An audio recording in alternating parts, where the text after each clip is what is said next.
Curtis, was that good enough? He says no. How is everyone doing this morning?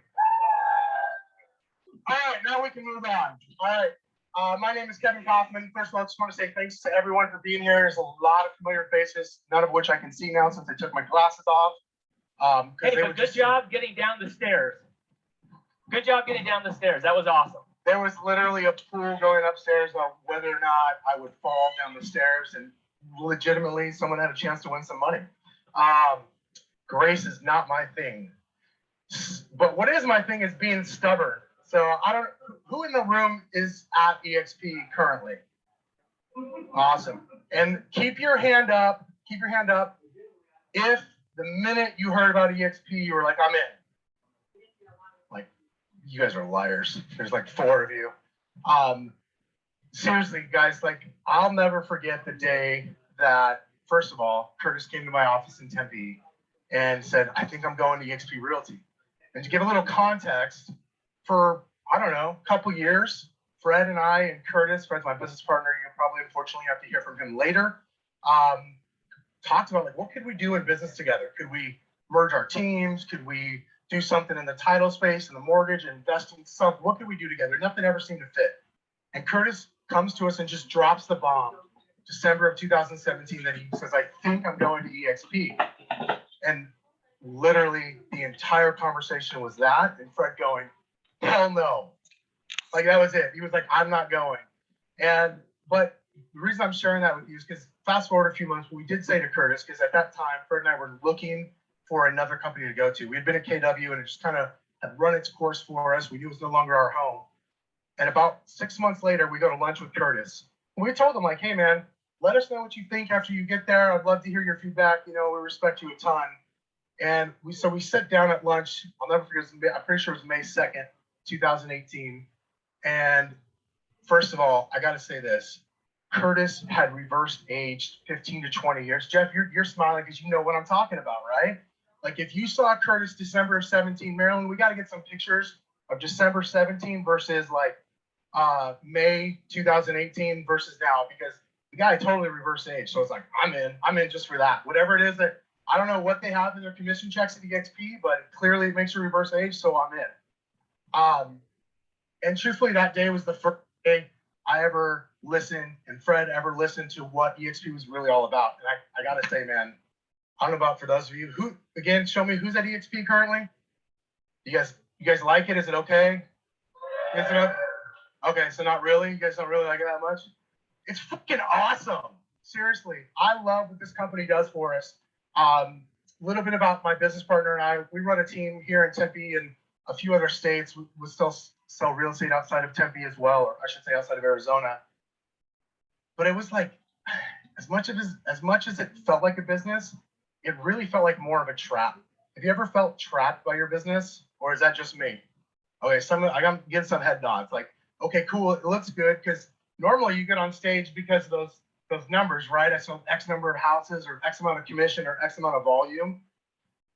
And here's what I love about EXP. We do celebrate that, right? Production is important, but we actually have the ability to create so much more than just selling another house next month. If there's one thing I want to get across to anybody, and especially if you're here in my group, but anybody up to this company, in this entire industry, is there is so much more. Take a look around at what the awards are like in this industry. What does this industry celebrate? They celebrate the things that keep us on the hamster wheel, right? Now, don't get me wrong. Our hamster wheel is a lot nicer than like corporate America 9 to 5. So no one should feel bad for us in real estate. We have an amazing opportunity to have unlimited income. Nothing wrong with that. And there is something that is so much better. There's a reason why Warren Buffett owns real estate companies, not just real estate. There's a reason why Gary Keller is a billionaire.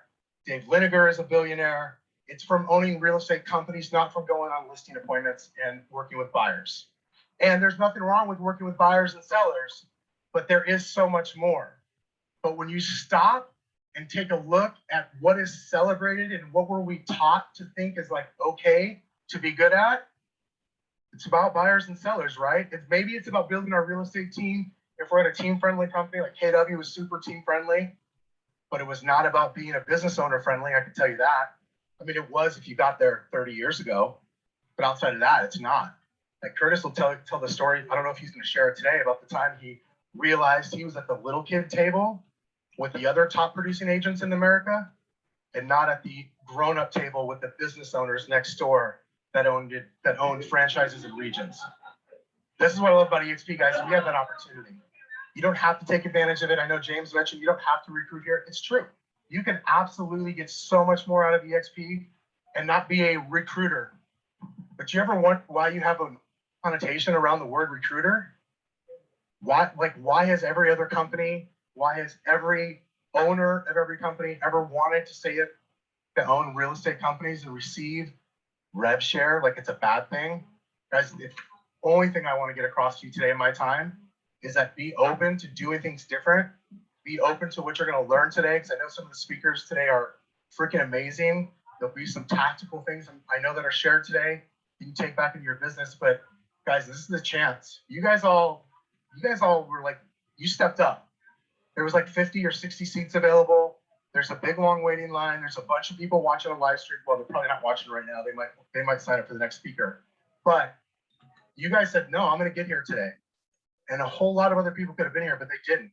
Why? Because they're probably going on listing appointments and working with buyers today. And if they're working with buyers, they're probably one of 87 offers. So I don't know about you guys.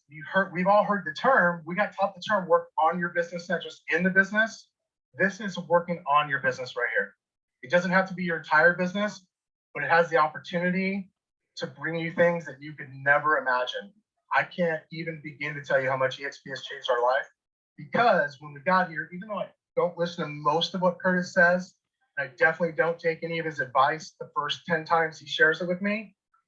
The thing I did listen was, the thing I got was that EXP was all about community and us as agents building something together, not building something for whoever got there first and wrote a check 30 years ago, but us building something together. Like, the thing I got was all I had to do was risk my ego of going to the land, like I call it the land of misfit realtors. I think EXP's kind of past that point now. All I had to do was risk that. I get all the upside of the guys that got there, guys and gals that got there 30 years ago and wrote a big check. So you can go all in on it or not, or just 4 hours a week, which is definitely what I recommend. But the reality is you have the opportunity to build something so much bigger than the next sale. The next sale is great, and we can do that. But I'd rather decide whether or not I want the next sale. I don't know about you guys, because I know you've all worked with a client in the last 30 days that probably really annoyed the shit out of you. Am I right or am I right? Right, okay. So guys, today's all about that. So number one, hats off to you for getting here today to work on your business and not just in your business. There's gonna be a lot of really good stuff shared today. None of that will be from Fred, but like there's great speakers like Dustin and Josh. And sometimes Curtis comes up with some really funny stuff when it's things I've inspired him to write, usually from me not listening to him. So guys, take it in stride. I thought you were only funny on the East Coast. There's an inside joke there that now he waits till I got like 40 seconds and then he drops that. Thanks, Curtis. All right, guys, that's been my time today. If there's anything I can do to help you within EXP or outside of EXP, please reach out to me, grab me in on a break or something, or just reach out to me afterwards and enjoy the rest of today. Curtis, I think Curtis Johnson is next. Are you gonna trip? Can you make it down? All right, guys, let's bring Curtis Johnson stage. I mean, after all, this guy is the guy. He's the reason why we're here. Can we show him how excited we are to be here? No, louder. Up, come on. You guys, this guy coached Michael Jordan. Give him the round of applause he deserves.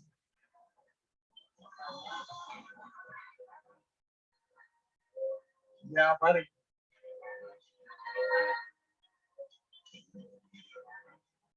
I love this guy, even though I give him a hard time. I really love him. All right, we're live there. Good.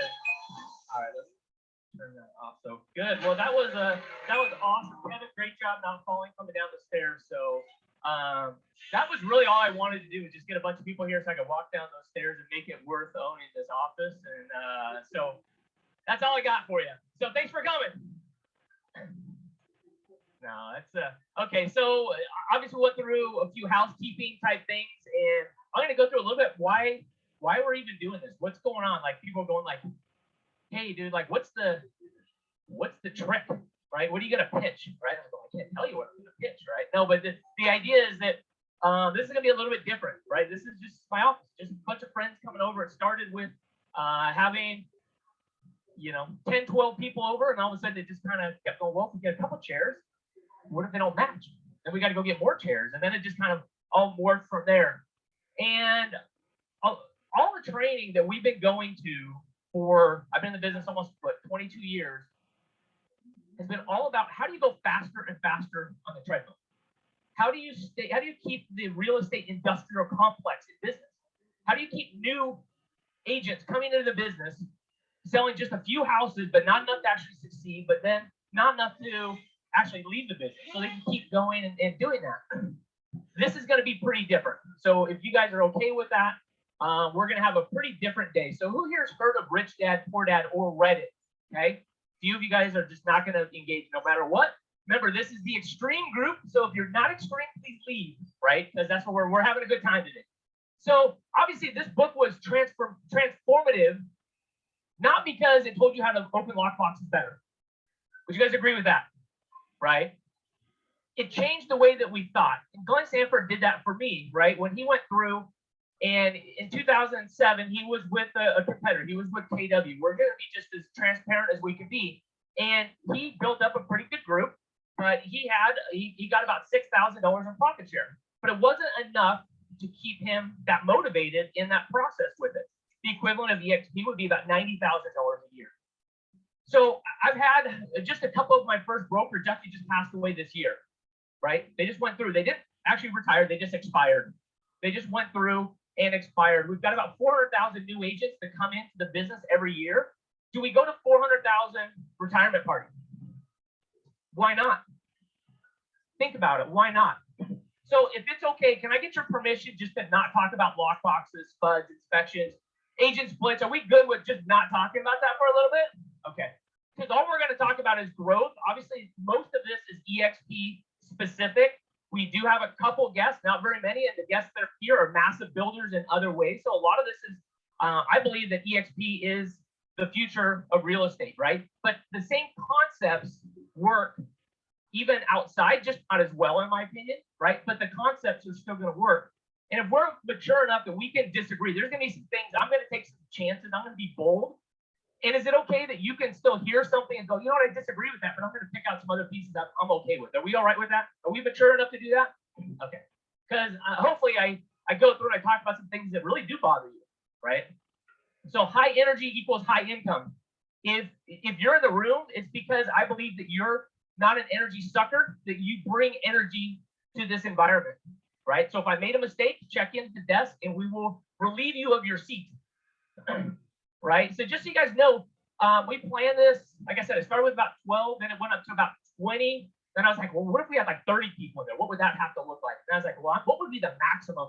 And then my wife's like, do you know what the occupancy problem is? And I go, don't, she's like, I'm not going to tell you because if you get sued, you should know, right? So I really don't know what it is, but it's probably about this, I'm guessing, right? We're good. And James like, dude, you need to tell them if there's a fire, how to get out. I'm like, it's not going to be a fire. We're good, right? We've got a lot of plugs. All right. So we had about 144 people that applied to get in to this. Obviously, I've been getting hate mail for the last week going, hey, why can't I get in? How do I get this? And I said, hey, this is just different. I want it to be different. I only wanted the live stream to be people that you're here and that you could share a live stream with an integrator or somebody on your team, so you don't have to go back, because we've been in events where they're pretty difficult to try and explain what happened. That's what we did. So if you're in the room, it's because we want you here, right? And I expect you to play all out. You guys can also be mature enough. There is a bathroom for number 1 back here. It's not a number 2 bathroom. Number 2 bathrooms are down the end of the hall, and then also downstairs. There's multiple number 2 bathrooms down there. I'm also not going to take a lot of breaks here.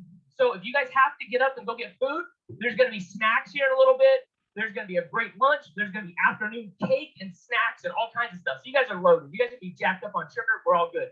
But if you guys have to get up, be mature. Get up.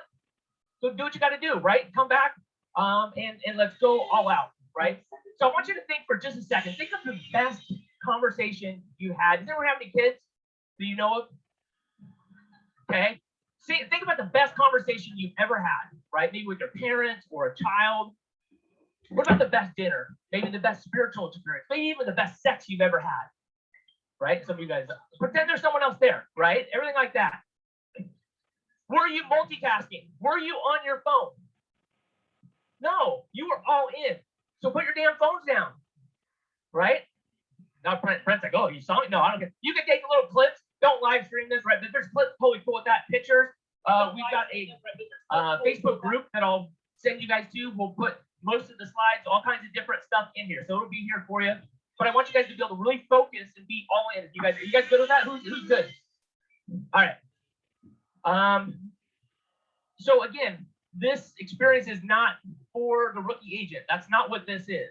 This isn't about someone that's thinking about doing it. Hey, I've got to sell a house to keep my family afloat. That's not what this is. This is high level stuff that I don't believe anybody else is teaching. And so we're going to go through.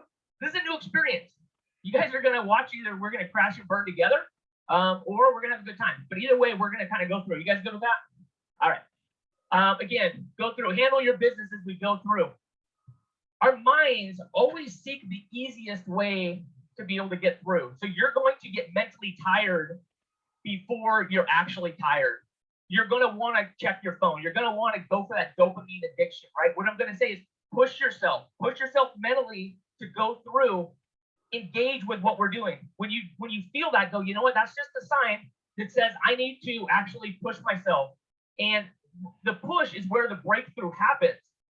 You guys get that? I know you guys are going to have a great day because you guys blocked it out and you put this on your calendar and you showed up. That's how I know you're going to win. I know what we're going to present. And I know that if you sacrifice to be here, it doesn't matter what it is, you're going to get stuff out of this. Okay. So what we're going to go over is what I believe is not just a little bit better, but a dramatic improvement from the traditional real estate model. That's obviously EXP, but a little bit more than that. This is not just a little better. This isn't about, oh, well, my broker's $50 a month. Oh my gosh, mine's 47. No way, 47. How'd they do that? Like, well, mine's 44, and I get a popsicle.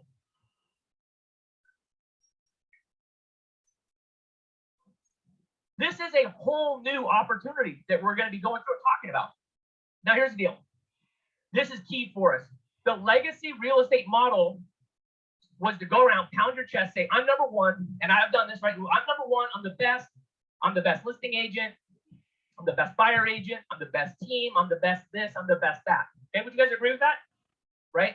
3 people. You guys agree with this? Come on. You guys are, I'm number one. Number one in my house. I'm number one in, yeah, whatever it is, right? List more than everybody else. Be the top agent in the office, right, as you go through. Learn all the secrets and then keep them to yourself because guess what? It's a finite pie.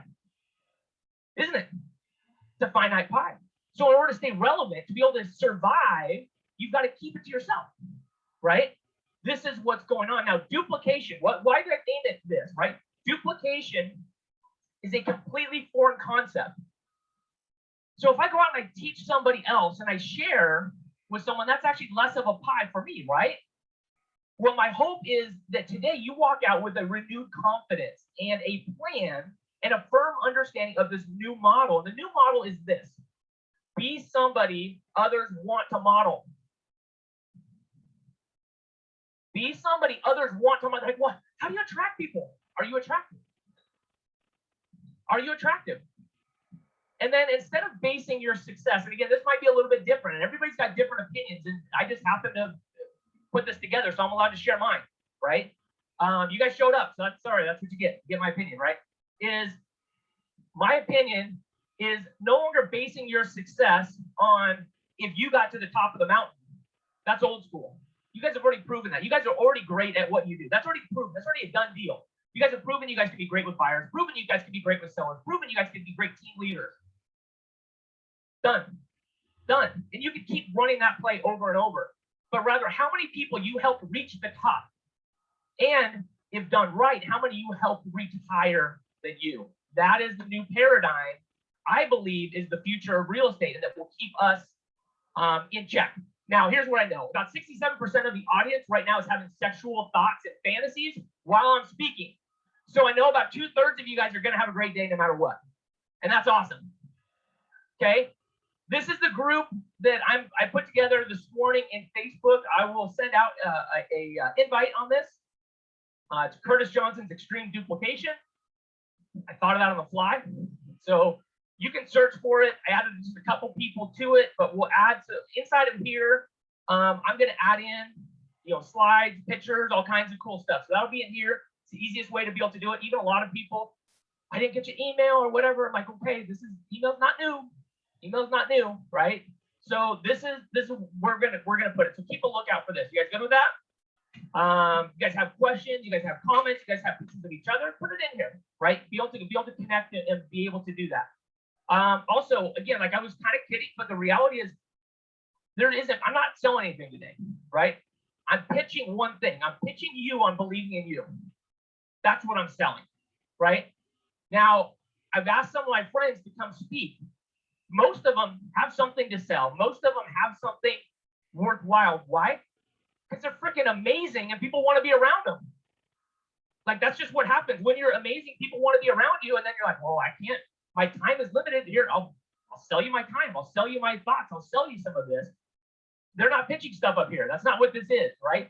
But dang it, they're pretty good. And I will probably put some stuff in here. That's not the name of the game. Nobody asked. Nobody asked, can I pitch? Can I do anything? I said, absolutely. It wasn't even a question. They're just giving.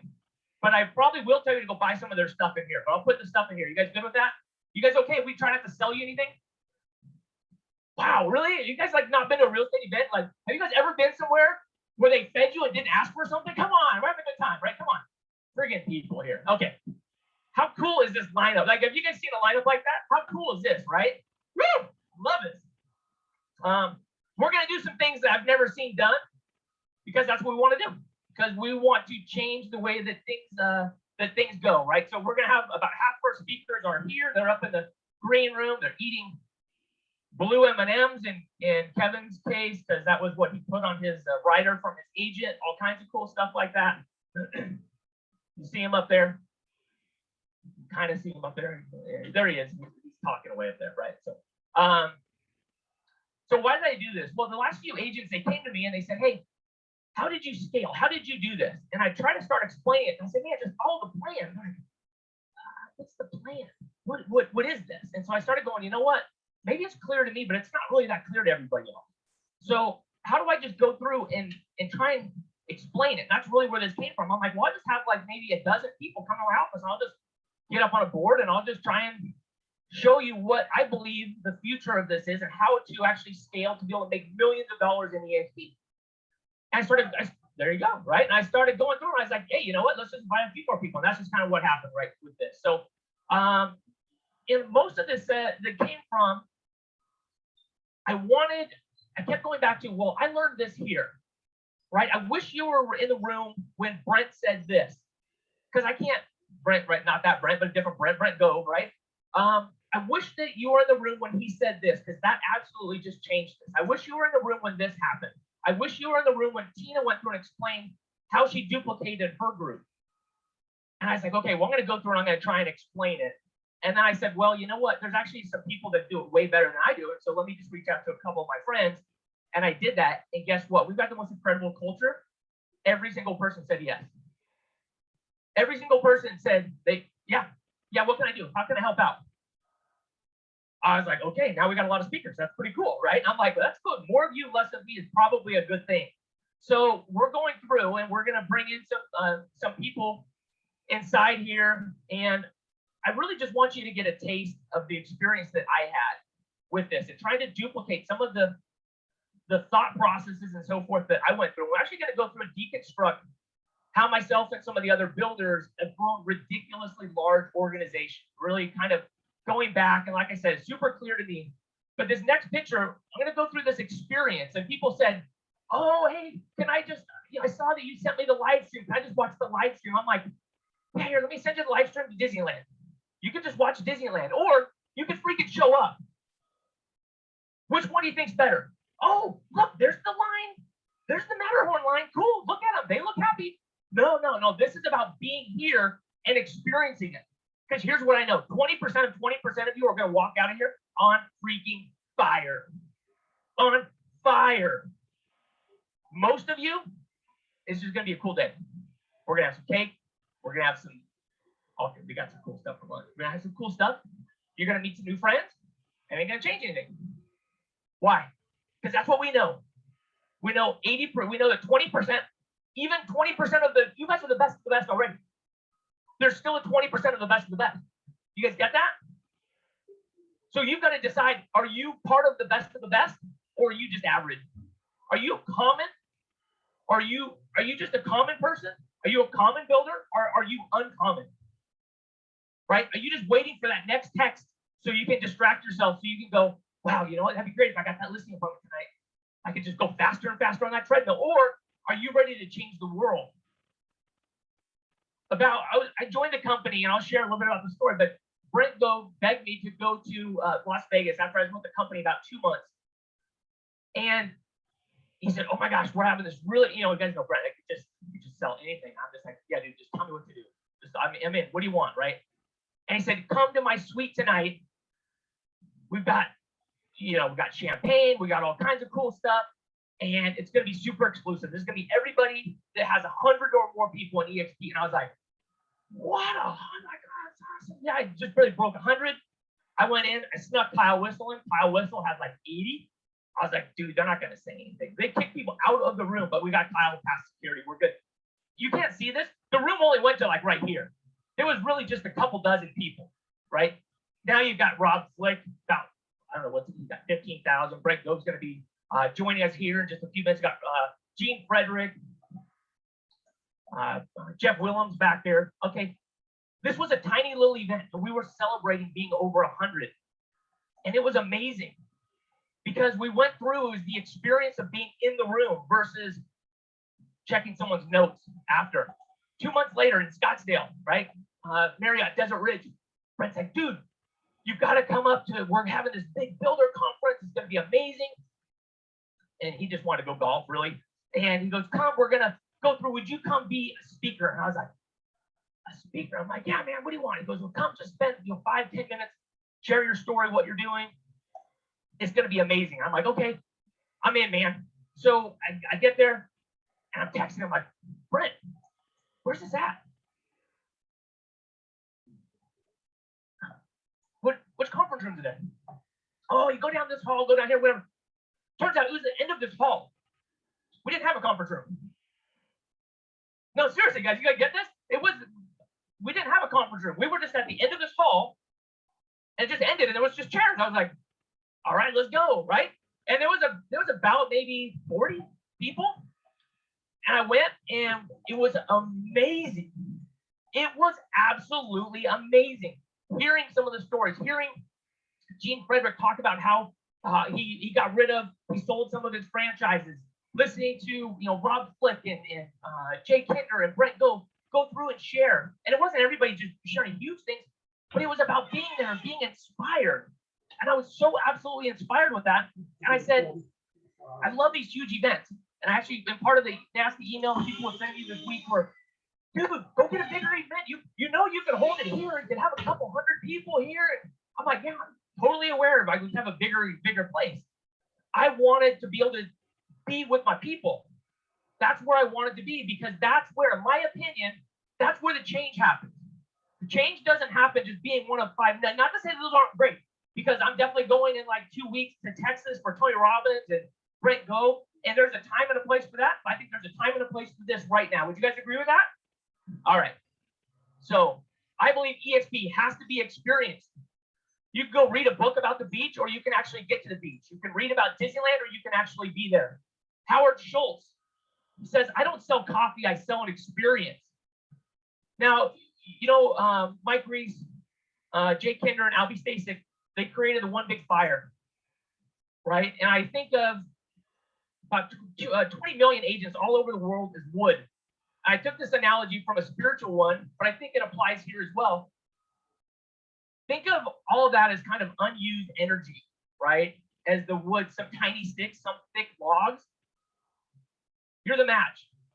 And the best thing I can do today is to convince you to strike that match. And when you strike that, that's what happens. The match, or the wood's there, you are the match.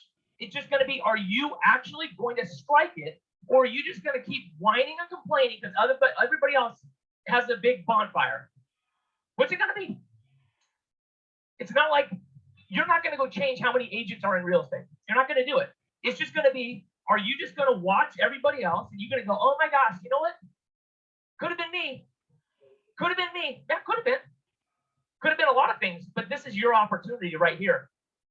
So by the door, I made this printout right here. It says all in. Got some Sharpies and stuff around there. Throughout the day, now I'm not saying the people that are visiting, you have to join EXP because this is about growth. I believe in EXP, but this is about building and pouring into others and duplicating what you have in others. And we can do that in different ways.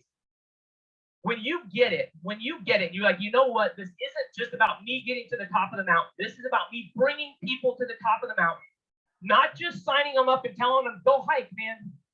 Go hike. Go get your hike on. You get to the top of the mountain, go make me some money. That's not what this is. This is about, can you lock arms with them, show them the course, and help them walk up. And when you get it, I want you to go sign it. All right? Can we do that? I'm not saying you're all in right now. But if you get that, will you guys go sign that for me? Yes? 4 people. Thank you for coming. All right, we're done here, right? All right. If I'm not saying you're in right now, but when you are, will you sign it? Yes. Yes. All right, here we go. See, you guys, we can do this. We can do this, right? Ryan Stewman, the hardcore closer. If you guys don't follow him on social, you should. About 2 weeks ago, we were with him in Austin, and one of the things he said was really profound. He said, opportunities don't go away. It just goes to somebody else. Wow. I was like, uh-oh, that got me. Andrew Franklin's going to be joining us a little bit later. His team sells about 1,800 homes with the #1 team at EXP. Recently, this was his message. He says, my biggest regret about EXP is I didn't devote the time to this opportunity from the beginning. Multiple million-dollar businesses, and yet he was discovering that he was not giving this the time or the place and the opportunity. How cool is that, right? Now, 85% of agents about at EXP love it as a real estate brokerage. About 15% are builders like you. Now, Dan Beer, he made this observation. We were kind of going back and forth, and I think I got pretty close to this. Is he says, even for the 85% who do not build, who do not sponsor anybody into the company or recruit, revenue share is still the most important thing in their business. Still the most important thing. Why? Because it's the reason that your partners share with, why we open up our playbook, why we're willing to do the things that normally you would not do for a competitor.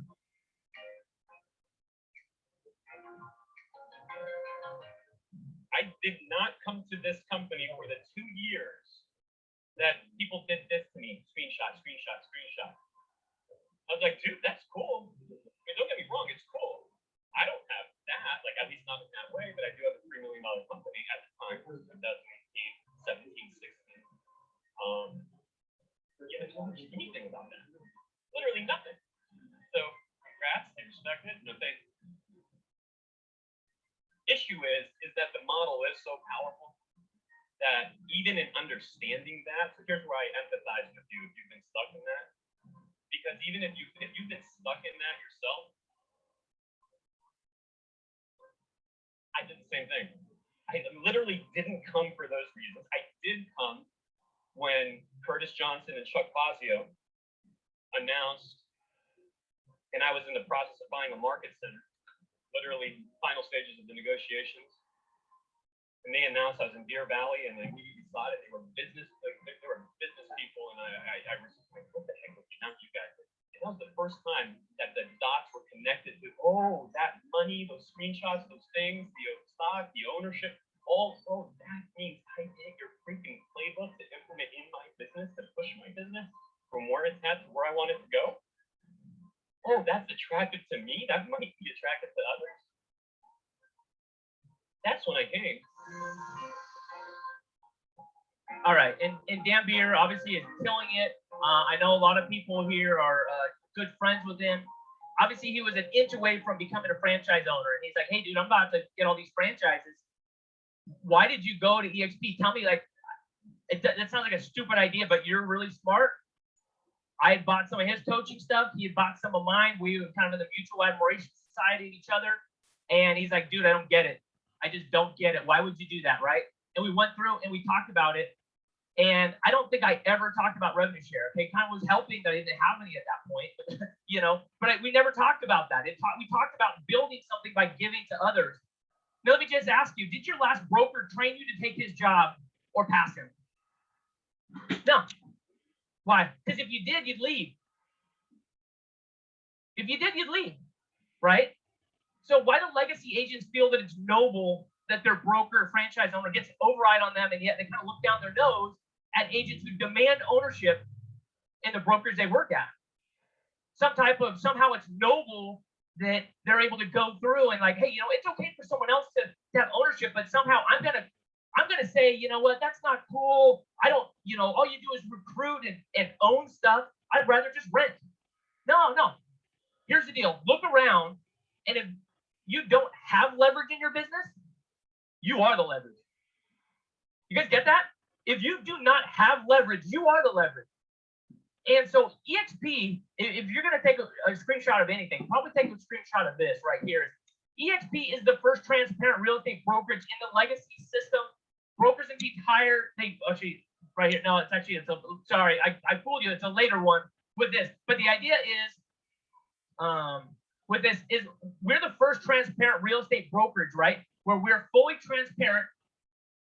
Other real estate companies bring in a lot of agents. Obviously, EXP hires a ton of new agents also. But here's the difference, right? Legacy model keep agents in the dark until one day the agent wakes up, figures out they're being leveraged in leads. Is that true? Now, in EXP, agents get a lifetime override to sponsor agents, teach them how to be productive, and help them spread their wings and get leverage without having to leave EXP. Now, I've had agents come on. I've got agents here that were on my team that now are with EXP and are able to go out, build their own teams, be able to do things like that.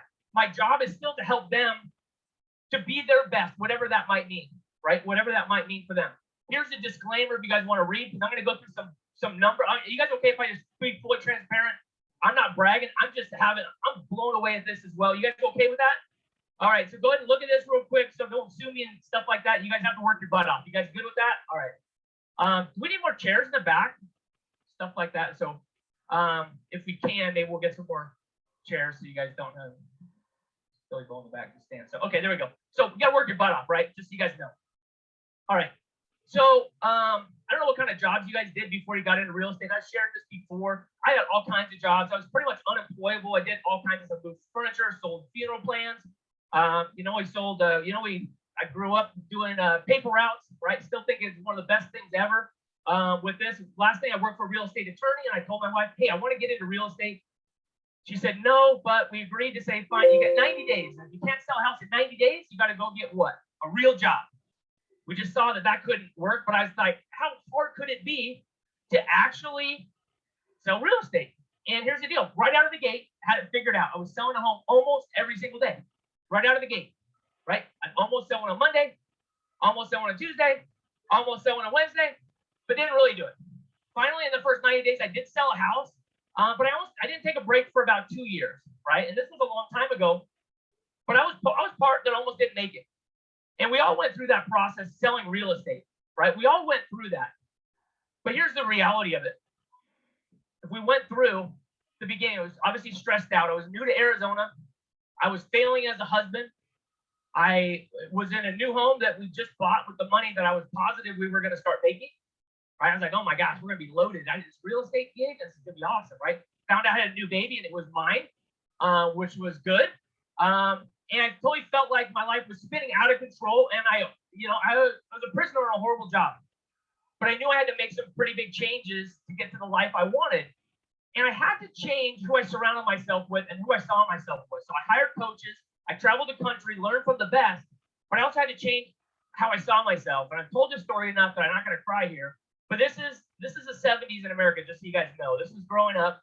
And this is before got my stepbrother before we combined families with this, but this is my family right here. And I grew up, I had two brothers that passed on before I was born. One of them pretty tragically as we went through, but I grew up, my parents always told me how, you know, they've been praying for me to kind of replace my brother that passed on. And that, you know, I was the solution for it. And we went through and they still got a divorce when I was about 4 years old. And my whole life, really up until my 20s, I went through and I grew up believing I wasn't good enough. And we didn't have a lot of money. We started going through, actually got more money when my mom got remarried. We didn't have a lot of money, but I was a hard worker. I knew I could go through and I could work hard. But I had to change who I saw myself as to be able to go through. My first year, I sold 10 houses. Everyone's like, oh my gosh, that's so amazing. I said, so much, not really. $24,000, and I think I spent 23 of it right back into marketing. Second year, I sold actually like 46 sales in about 10 and a half months, and then got a buyer agent with that. So the last 20 years, 100 plus sales, somewhere between, pretty much averaging between about 200 and 400 sales a year. Again, kind of the same treadmill, trying to keep going with that. My third year, I was on the cover of Realtor Magazine under 30 under 30. With that, we've sold over 6,000 homes over the year. Just to tell you from a production standpoint, yeah, we got that, got the awards, got all those different things. Was one of the finalists for Inman Innovator of the Year. Going through with that, right? So we've done a lot of cool stuff with that. And I was very successful in the real estate world, right? But I was on the real estate treadmill with no end in sight. And the most expensive thing you can own is a closed mind. I was very closed-minded. You can't teach someone a lesson they already believe they know. And so I'm going to share how I went from, wow, you know what, EXP sounds like a great model, but why aren't more agents here, right? This was going through and to going through and understand they're all coming. So October 11, 2016, that actually the day before, Brent Gove calls me and said, hey, have you heard of this company called EXP Realty? I had not. Actually, I had heard of it, but I didn't really put two and two together. He said, will you please listen about this? I said, man, not interested. I actually just started a partnership for a title company and some other different things. And I said, I'll listen because I love you, but I'm not interested at all. He said, well, just listen. You guys know Brent, he's super convincing. I said, yeah, I'll listen. I don't even remember. I remember going through it, kind of not really listening. And I said, hey, man, I got to just be honest with you. You could be handing me gold bricks right now, and I'd say no, because I'm just not at a place where I'm open to hearing about this. Hey, I love you, man. That's great. We kept in contact. I watched some different videos. As they started out, you know, Brent started going. He brought in 24 people. And I started watching these people, and they were getting 300 people, 120, 156, 121 people. And it took me 20 years to get a team of about 20, 25 people. And so when I'm seeing 100, 200, I'm thinking, man, that just seems like 10 times pain, not interested. That just seems crazy. And then Brent hit 1,000 people. We were in talks going through, and I remember just going, you have got to be kidding me. That's amazing, but I could never do that. And here's the deal. I had thought I missed the biggest opportunity, and I was too late. 2005, 2016, or 2015, 2016, 2017, from 600 agents to about 6,000 when I joined with this. And this was what it looked like. Right there is when I first heard about EXP, and this is when I joined. Has anybody here heard people say, oh my gosh, I missed it? I missed it. That's how I felt. I was like, God, I'm too late. I already missed it. I missed the opportunity. Stock was totally cheap. Totally missed it. Right? I knew I wasn't Brent. I knew I wasn't a great recruiter, even good, but I knew that I could bring in a few people. And so I watched this video, and he went through, if you guys ever watched this calculator, did you guys ever see the calculator back in the day, right? And you're like, you know, they took the calculator down, but I was like, all right, well, let's take out that line. I can't do that. Make that smaller. I can't do that. But I went through and I said, you know what? I could do something, right? So this is where Brent was when I joined. And he said I could share this with you, but this is where he was when I joined. He brought in 47 people, and there was up to about 1,300 people and $77,000. And I knew my time at KW, I knew that the people had been there for 25, 30 years, owned multiple regions, market centers, and they were getting about 25 to 30,000 a month, which I thought was amazing from a residual type thing. So that blew me away, right? And again, I didn't think I could do that. Went through, made a big announcement, got paid, said, hey, Chuck, I'm going to EXP. This is where I'm going. My goal was, year one was to get to about 5,000 a month, because that's what my wife said. If you get to 5,000 a month, it won't give you crap for trying a new idea. She actually thought it was a great idea, but 5,000 a month, that was the target. Year two was 10,000 a month, and then to get to $15,000 a month. That was what the target was. I said, if I could do that, that would be amazing. I started zero, just like everybody else. Did anybody else with EXP? Did you guys start at zero? Like, was your thing? Did you anyone come out of the womb with like 10,000 in revenue share? Out of the gate? Like, okay, good. So we all started zero. We're good with that, right? Okay, good. We all started zero. January 2018, made an announcement. Here's the deal. Big changes happen at big events. About 2 weeks, actually about a week and a half after I joined, went to a mastermind up in Jackson Hole, Wyoming. Didn't want to go. Don't like to fly. Definitely don't like to fly in snow. Don't like to fly in ice. Don't really like to be in ice. Don't like to be in snow. I didn't want to really go. But Jay Kinder's doing an event. He's like, hey, dude, you got to be here. I was like, oh, man. You know what? And I just really left the brokerage. Had no split. I walked away from, I was getting about $7,000 a month. Walked away from that. So I was going from having no bills and having money coming in to all of a sudden now on an 80-20 split. I didn't get a penny for coming over to EXP. I didn't get in stock. I didn't get anything, right? It was, hey, you had this. Now all of a sudden you got to pay stuff. I was like, man, I don't know. I need to give myself a few months to build up, but I went. Just like you guys went today, right? Just like some of you guys flew in. You guys drove over. You guys went and sacrificed to be here. So did I. Why? When you do that, you have a different experience. Would you guys agree with that? Absolutely. So big changes happen at big events. And again, I want you to go on this journey with me because I'm hoping there's a few people in here that get this experience. So we went through, and what blew me away was when I was here is we had this little mastermind. We actually pulled up organizations and we stopped looking at the actual overall organization. This was Rob Flick. We got a screen share of what his revenue share was. He brought in 37 people. And he was at 28.62 and $121,000. We were like, oh my gosh.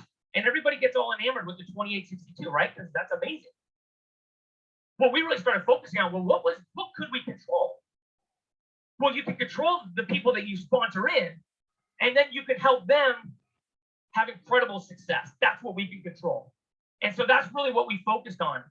And we focused on that frontline value. And we figured out that each person in his front line was worth about $3,300 every single month. And I was like, well, I could solve that every single month. That would be like taking a list and getting $3,300, but getting it every single month. I was like, okay, now I get that. So it's worth about $40,000 for each person.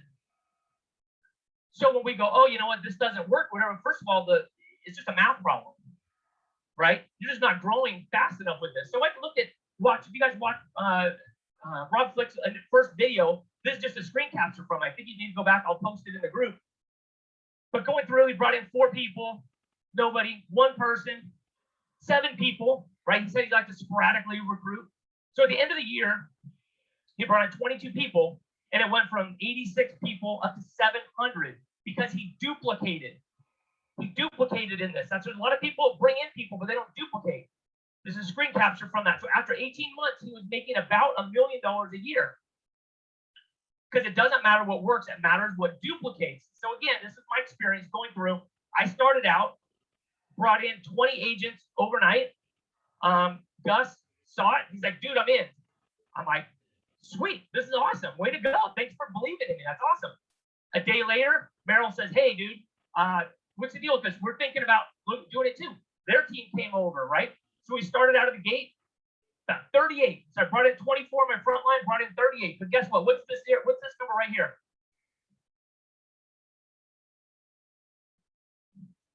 0. Right? And I always ask them, I go, what do you got in the back end? I go, oh, I don't ever go in there. There's nothing there. I go, then you need to go in every single day until there's something there. Right? Like, oh, I'm just going to ignore stuff that's a problem for me. Like, what? No. You need to hurt yourself. You need to go in there until it's painful enough. And you need to, I went and screen capture zeros every day, zeros. Why? Because I wanted to get to this day and look back and be able to go, you know what? I did the work. I did the work. So nobody can walk up to me and say, you didn't do it. Can't do it. You can't do it because I know I put in the work to get here, right? And I did it from zero. And everybody needs to do that. First of all, nobody should be at zero in the room. And if you accidentally got in, I love you anyways, but go freaking screen capture zeros every single day. That's part of the process, right? So we went through after about a month and a half. All of a sudden, one day I logged in, boom, 100. I was like, wait.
That's all right.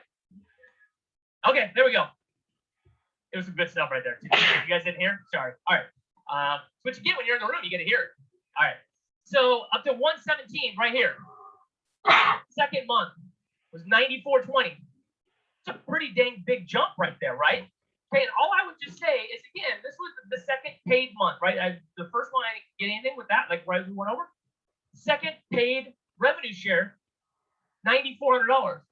I don't know about you guys, but that's a game changer for me. Like $9,400. So people going, oh, I don't have time for all that stuff, right? I'm like, so you don't think like $9,400 a month would change the way you do things?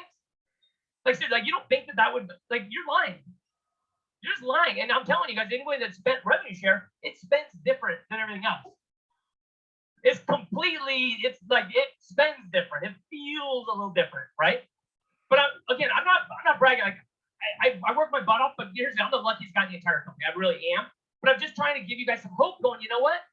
You can do the same thing, right? And you guys can have the same experience with this. And so this was my first like 9 months, right? Again, what's happening? It's duplicating, right? It's going through, and I'm going to explain how we're able to do that and how you guys can do that as well. Now, again, would it be up here if I hadn't done that first part? You can't duplicate zero, right? We have to capitalize our business. You have to capitalize it in order for it to be able to work, for it to be able to have something to grow with, right? So as we go through, this was my experience going through 14,000, then I went up to 26,000, right? Down to 20,000, 30,000, 34,000. I was like, my mind is blown. Absolutely blown. I was like, what are you going to do now? I'm like, I don't know. I'm like, I don't know. This was so much different than what my experience, what I had planned for it to be. I'm like, I don't know. Every projection I went through was just crashing through. And again, I'm the luckiest guy here. But again, only the model helps this because I did part of my stuff, right? So it's still going here? Okay, we're good. Okay. So again, I'm just the proof that this is the biggest opportunity in our lifetime. So this was this morning, 5,600.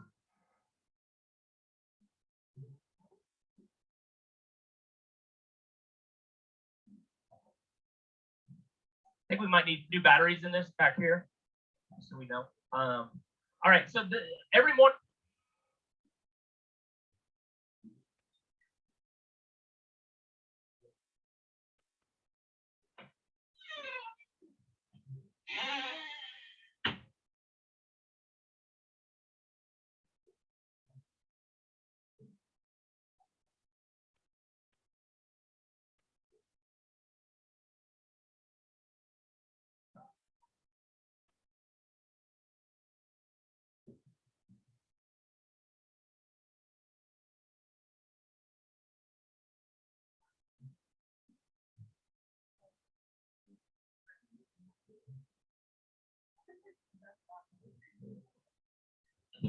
Check. All right. All right. So this is this morning. 5,611 right here. But again, what was my part? My part was level 1, right? I brought in 59 people, right, in 3.5 years. All right, here we go. Thank you for that. All right. So what was my part? My part was the 59, right? And then pouring into them and helping them be successful. The ones that wanted it, right? Here's the deal. What percent want it? 15%. Actually, that's not true. 100% want the payout. Who's willing to do the work? 15%. Okay, it doesn't mean you can't want it. Do you guys know how many people wanted to be here? A lot of people want to be here. You guys are the ones that did the work to show up, right? So 59, and you think about, okay, so what does that actually come out to? And it's about duplication. There's a lot of people that have 20, 30, 40, 50, even 70 people on their front line, and they got 30 on their second, 40. Why? Because they're at the top of the mountain looking down. They're going, come on up. Come on up. Or they're at the bottom going, why don't you guys go make me some money. Go run to the top. Right? Is that true? I mean, are there people like that? Right? Now you guys, because we're locking arms and we're helping people get there. And we're going to walk through a little bit more what that means, right? So 508, 1200, 1275. Now you look, there's some copycat companies out there, right? They're saying, hey, you know what? We want to attract the people that only want cheap, right? We're going to take the same model. We're just going to make it cheaper. And we're going to get rid of tier 6 and tier 7 because you know what? Those just don't matter. It's inconsequential because guess what? We're only going to attract people that are not builders. The builders are coming to EXP. That's just what's going to happen, right? If you're a builder, you don't chase cheap. Like if you're a real builder, you don't chase cheap. You chase greatness. And we'll show you what that actually comes out to. So in May, my payout, my direct deposit on that was $310,000. Yeah. Hey, but no. You guys saw that it crashed last month. It fell off a cliff. It went down $150. So we're on a budget now. And this was this morning, right? So this morning I've got in 59 people. It's 243,000 towards next month, or towards I guess later this month, with another 20 days to go or whatever. 309 was that right there. But again, I'm just telling you guys, I'm the example that says that this works if done right. This isn't about you've got to be some incredible person because it's just definitely not. And these are just numbers. I track everything. I have just tracked everything because it's just I'm incredulous to this. And to me, I would just go to Brent all the time and Jay and be like, give me all your numbers. Just tell me what it is. I want to figure out why are some people winning and other people are not? What is it? And so just breaking it down, I would go through and figure out what is the rev share. So this is what it came out to a month or so ago. This is a little bit outdated, but this is going through. It was about $10,000 every day. Not work days, every single day. Right? Every hour, 24/7 was $431. Per minute was $7.18 every minute. For a 40-hour work week, that's $1,846 an hour. So I'm just telling you guys from a motivation standpoint, going, how serious am I going to make this? Right? You guys see, like when you start having wins, you want to win more, right? You want to win more with this. So these were my tiers. This was how much when I was at 283. $4,500 was from my efforts, right? 14,000 was tier 2. Then as you go through it to the middle, but here, this is what some of the people are giving up on some of these knockoff things right here, right? 170, that's about 60% by going cheap. You guys get that? And again, mine's not even the biggest part of that, but I'm just trying to have you guys understand a little bit of seeing where this is. The power and the money is in the duplication. This is not about you becoming a recruiter. This is about you impacting people so they win. This isn't just recruiting people and telling them to go hike the mountain. That's not what this is. That's what I want to get through. So this last month it grew. My monthly, my breakdown, the numbers I used, it grew about $9,000 that on a monthly basis, right? So it grew just during that month about 111,000. That's about what the projection was going forward with that, right? Brought in about 344 agents. That's my mom. She came in and she was like, oh my gosh, this is great. You got a map and stuff like that and stuff. So it's good It's good to be able to help out. My wife's totally shy. She's hiding somewhere in the back, right? Whatever. But when she get the check or the direct deposit, she's like, wow, I was not expecting that. Thanks for working hard for our family. Like, that's why I do it. And let's get real. That's why you guys do it too. Right? Is the cars or whatever. Yeah. You guys do it because you want to make an impact on someone. Don't you guys want someone? Like, I always tell my wife, I wish you look at me like you look at Hobby Lobby. Right? We want someone to love us. We want someone to appreciate us. And Hobby Lobby just got her just wrapped around their finger. Right? So she sends me this. Remember that TV show from the 80s, That's Incredible? You could have been on it, right?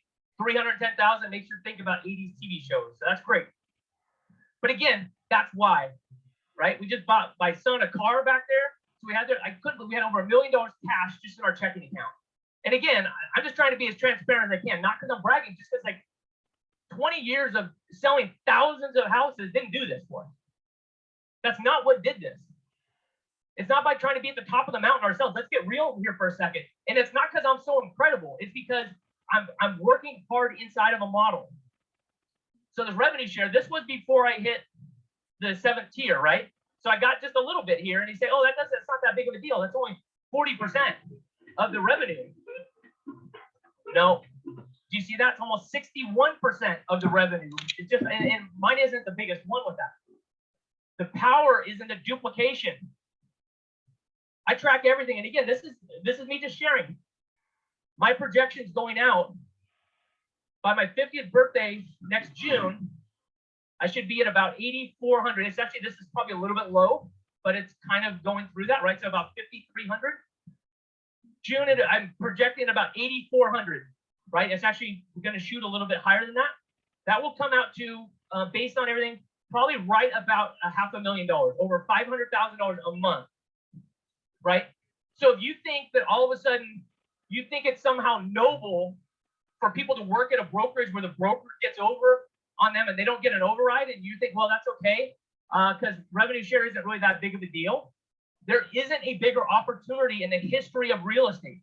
And if this doesn't motivate you going, oh my gosh, I'm so much better than Curtis, you absolutely are, then why aren't you doing it? I mean, I'm just being real with you, then why not? Go do it. This opportunity is for all of us. So if I could just share an experience growing up, grew up in California. The Olympics were in LA that year. If you guys remember, Carl Lewis and everybody else. Was an amazing time, right? I was a paper boy for the Mercury News. It was incredible. We had a place right next to our house called Princeton Plaza Mall, right? Kenny Shoes was in there. And I had to go deliver. And part of my route was at Princeton Plaza, right? So I delivered to a few different stores. And I went in. And one of the cool things you did as an 11-year-old, is because I had to lie, saying I was 12 to get that, because that's our stepdad helped me forge that, so I could be able to get that job. Because that's what we all did. We all paper boys, right? And so one of the cool things you do as an 11-year-old, you go out late at night and you go not just deliver papers, but you actually go collect the money, because that's what the smart thing to do. Go knock on people's doors, right? And so one of the things, I had to go into the shoe store. So I went in. And I walked in. I loved shoes. We didn't get a lot of shoes, but I loved shoes. And this was on the wall. I was like, man, Magic Johnson was my favorite. Hated the Celtics, but I was like, man, I love that. That was awesome. So I look over, and I go, man, that guy, that looks like Michael Jordan. I was like, that guy, didn't he just win a national championship? And I look over, and I'm like, yeah, that's Mike. I'm like, okay. So I'm like, hey, and we were the only ones in the store. I go, so what are you doing selling shoes here? What are you doing in the shoe store? And he's like, oh, man. Well, and we just start talking. And he's like, well, I'm not sure exactly what I'm going to do. Like, they didn't pay us in college. We just got done with the Olympics, but we didn't really get anything for that. We got a little bit of stipend. We really didn't get anything. And my family has these friends that own these shoe stores, and they're paying me to be here and, you know, be able to help sell shoes, and it's giving me security to be able to go through. And I go, well, dude, you could be amazing. He's like, well, this is a pretty good gig, and it's got some security. I go, what about them? And he goes, well, you know, we looked at Converse and They got Magic Johnson and Larry Bird and Dr. J, and we reached out and they said, no, we're good here.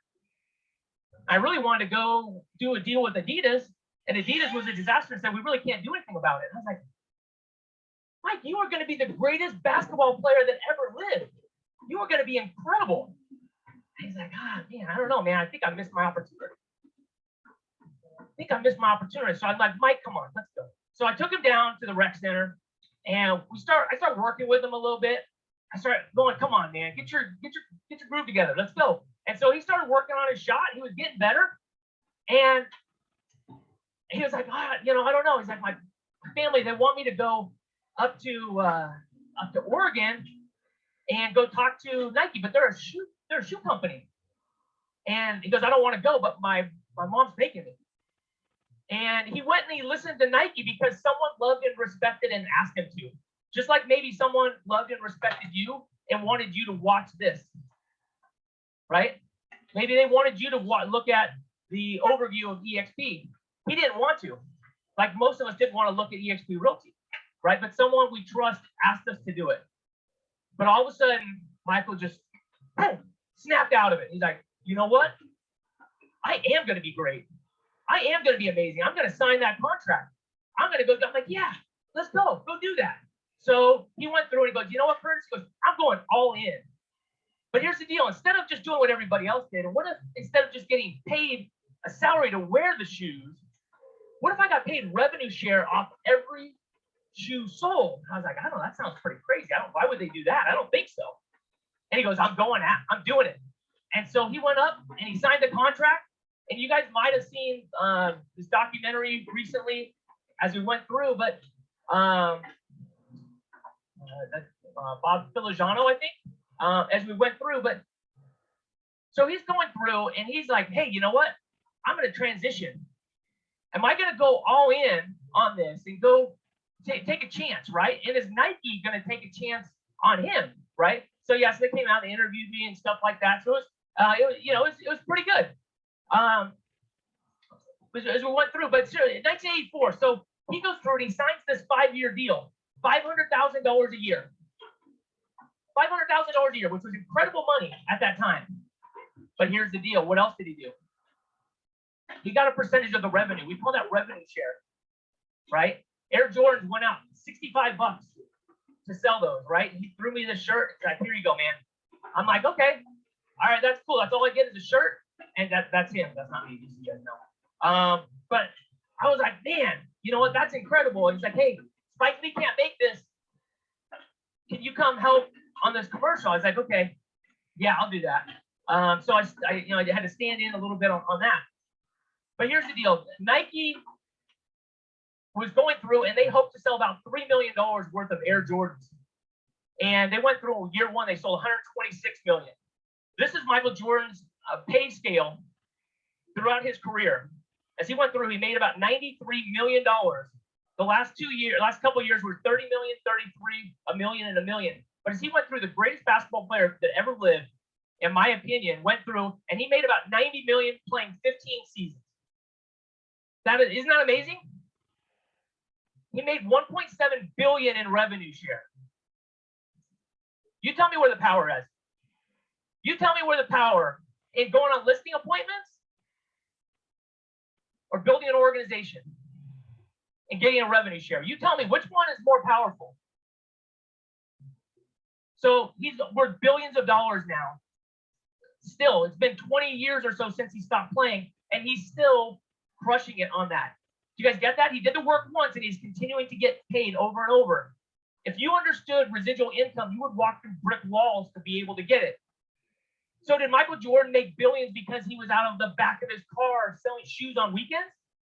No, he leveraged millions of us wanting to be like him, and he leveraged the association to his name and got a tiny piece of the revenue of his partners, right, as they went through and sold shoes with that.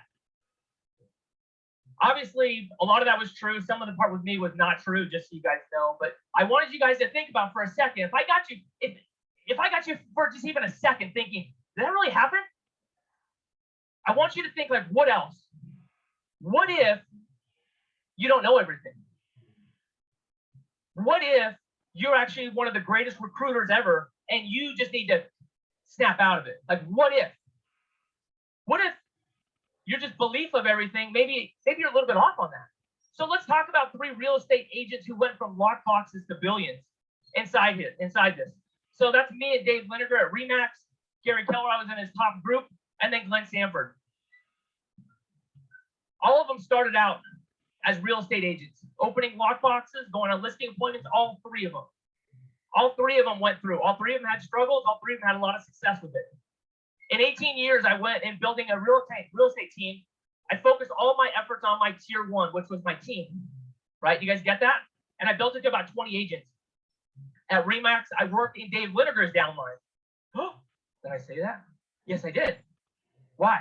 Because what I realized is my whole life, every time I sold something, I sold a newspaper, multiple people got paid. When I sold a house at Remax, multiple people got paid.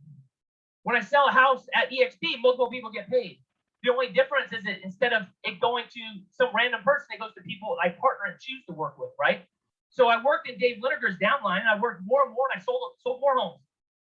And I learned how to speed the treadmill up, and I made more gross income. Dave Lineker became a billionaire through revenue share and stock, and I became less wealthy. At Keller Williams, I worked in Gary Keller's downline, and I worked and I sold even more homes. And I learned how to speed the treadmill up even faster than that. And I made even more gross income. And Gary Keller became a billionaire through revenue share, and I became less wealthy. And you go, no, it's called profit share at KW. No, it's not. It's profit share for everybody else at the market center. Gary Keller kept it as revenue share. No, that's not true. Okay, so what happens if the office doesn't make any money? Gary still gets paid. The money still goes to Austin. That $3,000 off the top continues to go through because he understands the power of revenue share, and that's why he's a billionaire.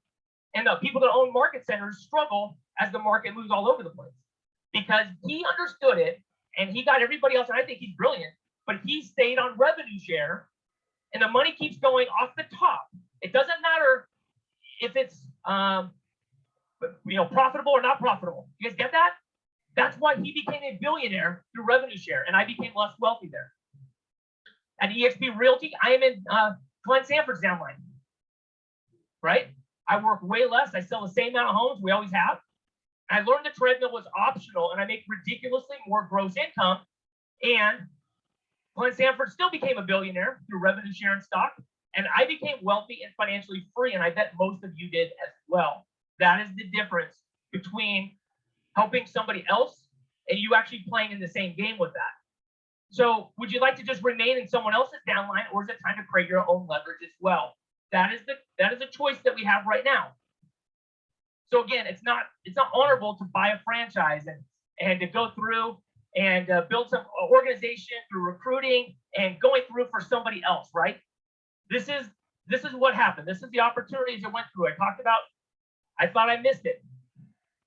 Am I too late to EXP Realty? Well, when I looked at it, there was about 1,500 people. When I joined, there was about 6,000. Thought it was too late. So right now, there's about 60,000 people, right? When I did this slide a few weeks back, it was already outdated, right? See, Curtis, I knew it was a trick. I knew it was too late. It's too late. Look at that. That's a big jump. Here's the deal. We're going to 1 million real estate agents. Look at the difference right between here, where we're going, where we're at, and tell me that this is still not the biggest opportunity in the history of real estate. I can tell you the company now is easier to recruit to and to bring people through, to have the tools to go through and crush it than it's ever been. This is easier, better than ever, right? 940,000 agents have to join under somebody. Why not you? 940,000, right? You guys with me? You guys agree with that? You guys good? All right, half the room wants to play the game. That's all right. Let's go, right? So here we go. At any time, there's the visionaries, right? This is where we're at. We're not even to critical mass. We're not even going through that. And you're either going to look back in 5 years. Think back for a second. Think back 5 years ago. What were you doing 5 years ago? Chances are you were selling houses and opening lock boxes 5 years ago. That's a reality. And here's what Brent would tell you. Maybe I'll say it again when he pops on stage here. In 5 years, I know what you'll be doing as well. you'll be doing the same thing. You'll be, as you said, you're selling your little fanny off, right? That's what I know, is that if you do not add this as a pillar of your business in a big way, you will continue to do that. And I love real estate. I love working with buyers and sellers, not as much as I used to, right? But I love the idea of real estate. It's a microcosm of life. But there's nothing bigger than this, helping people win. 10 agents are joining EXP every hour, 12 days, or 12 hours every workday. 250,000 brokerages in the US who are not with EXP yet. Look at that. Do you guys think there's opportunity? Massive opportunity. Again, I remind you, as we go through and as you guys get some food and everything else like that, when you grasp it, when you say, you know what, this is my opportunity. This isn't something, opportunities don't go away, they go to somebody else. So if you're ready to get your opportunity, I want you to sign that. I want to find out how many people are all in and committed to duplicating yourself and doing that, right? So Jake Hitter's going to join us in a little bit. This is one of the videos I'll put up in the group that really impacted me as he went through and talked about the different streams of income and how difficult and hard it is to be able to make residual income doing almost anything, and why he went through and jumped out. We'll get to the handout here in just a little bit, but we're going to go through a handout. And what this is going to be a reminder of some of the things we talked about. You guys can take it home with you. On the back end, on the back, there's room for you guys to be able to take a grease marker, whatever, be able to write some of the different things we're going to show. And as we go through the day, we're going to go through this morning is a little bit more about our thought process. How do we get there? We're going to go through and hear some more stories of people. And then we're going to get into the actual nuts and bolts, the critical piece. Now that we believe, what do we actually do to be able to duplicate? Are you guys okay with that? All right. All right. So we're going to go to Kyle Whistle here in just a minute. So why don't you start trying to get him up, and then we'll see where we're at there. So let me make sure we're. Hopefully this should be good here. Any shares so far? Anybody have any thoughts, any questions, anything they want to go? David, let's see if we can try and get you. See if that'll work for you. Just working. Yeah. So when you were sharing about where maybe go guys, Las Vegas, but moving here. He's ultra alpha inside the company. Again, he's not in my group, but we are one company, right? We are one big fire. Thank you. And thank you for letting me be here. When you were sharing your 24, and I forget what the other number was, but it was like at 0. I was staring at that all the time too, and I remember that, and I knew what I was working towards. And when you shared your first $110, my first check was $111, and I was the happiest person on the planet. Like, you couldn't wipe the grin off my face. Like, I was like, $111, oh my god! But I knew what was coming next, right? And so I wanted to share that. And also, Jeff Sutherland, I don't know if you remember me, but I was in your trained team leader clinic here in Arizona when I first went to Keller Williams back in 05 when I got recruited to be a team leader for KW. And so I learned a lot from Jeff Sutherland. So thank you very much for showing me how to recruit. So thank you guys. Thank you. Good. Awesome. As we get Kyle up here, anybody else have any thoughts or comments as we kind of went through there? Ready? I think we're timed. Yeah, see if we can get them on right there. So, anybody else? Again, we're all these beautiful people here in the back with this. So let's go to how far out are we?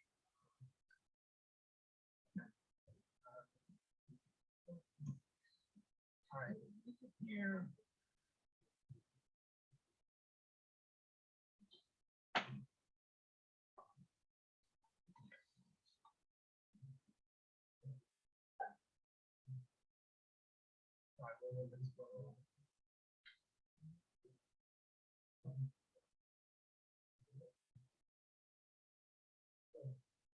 All right, let's have Adam.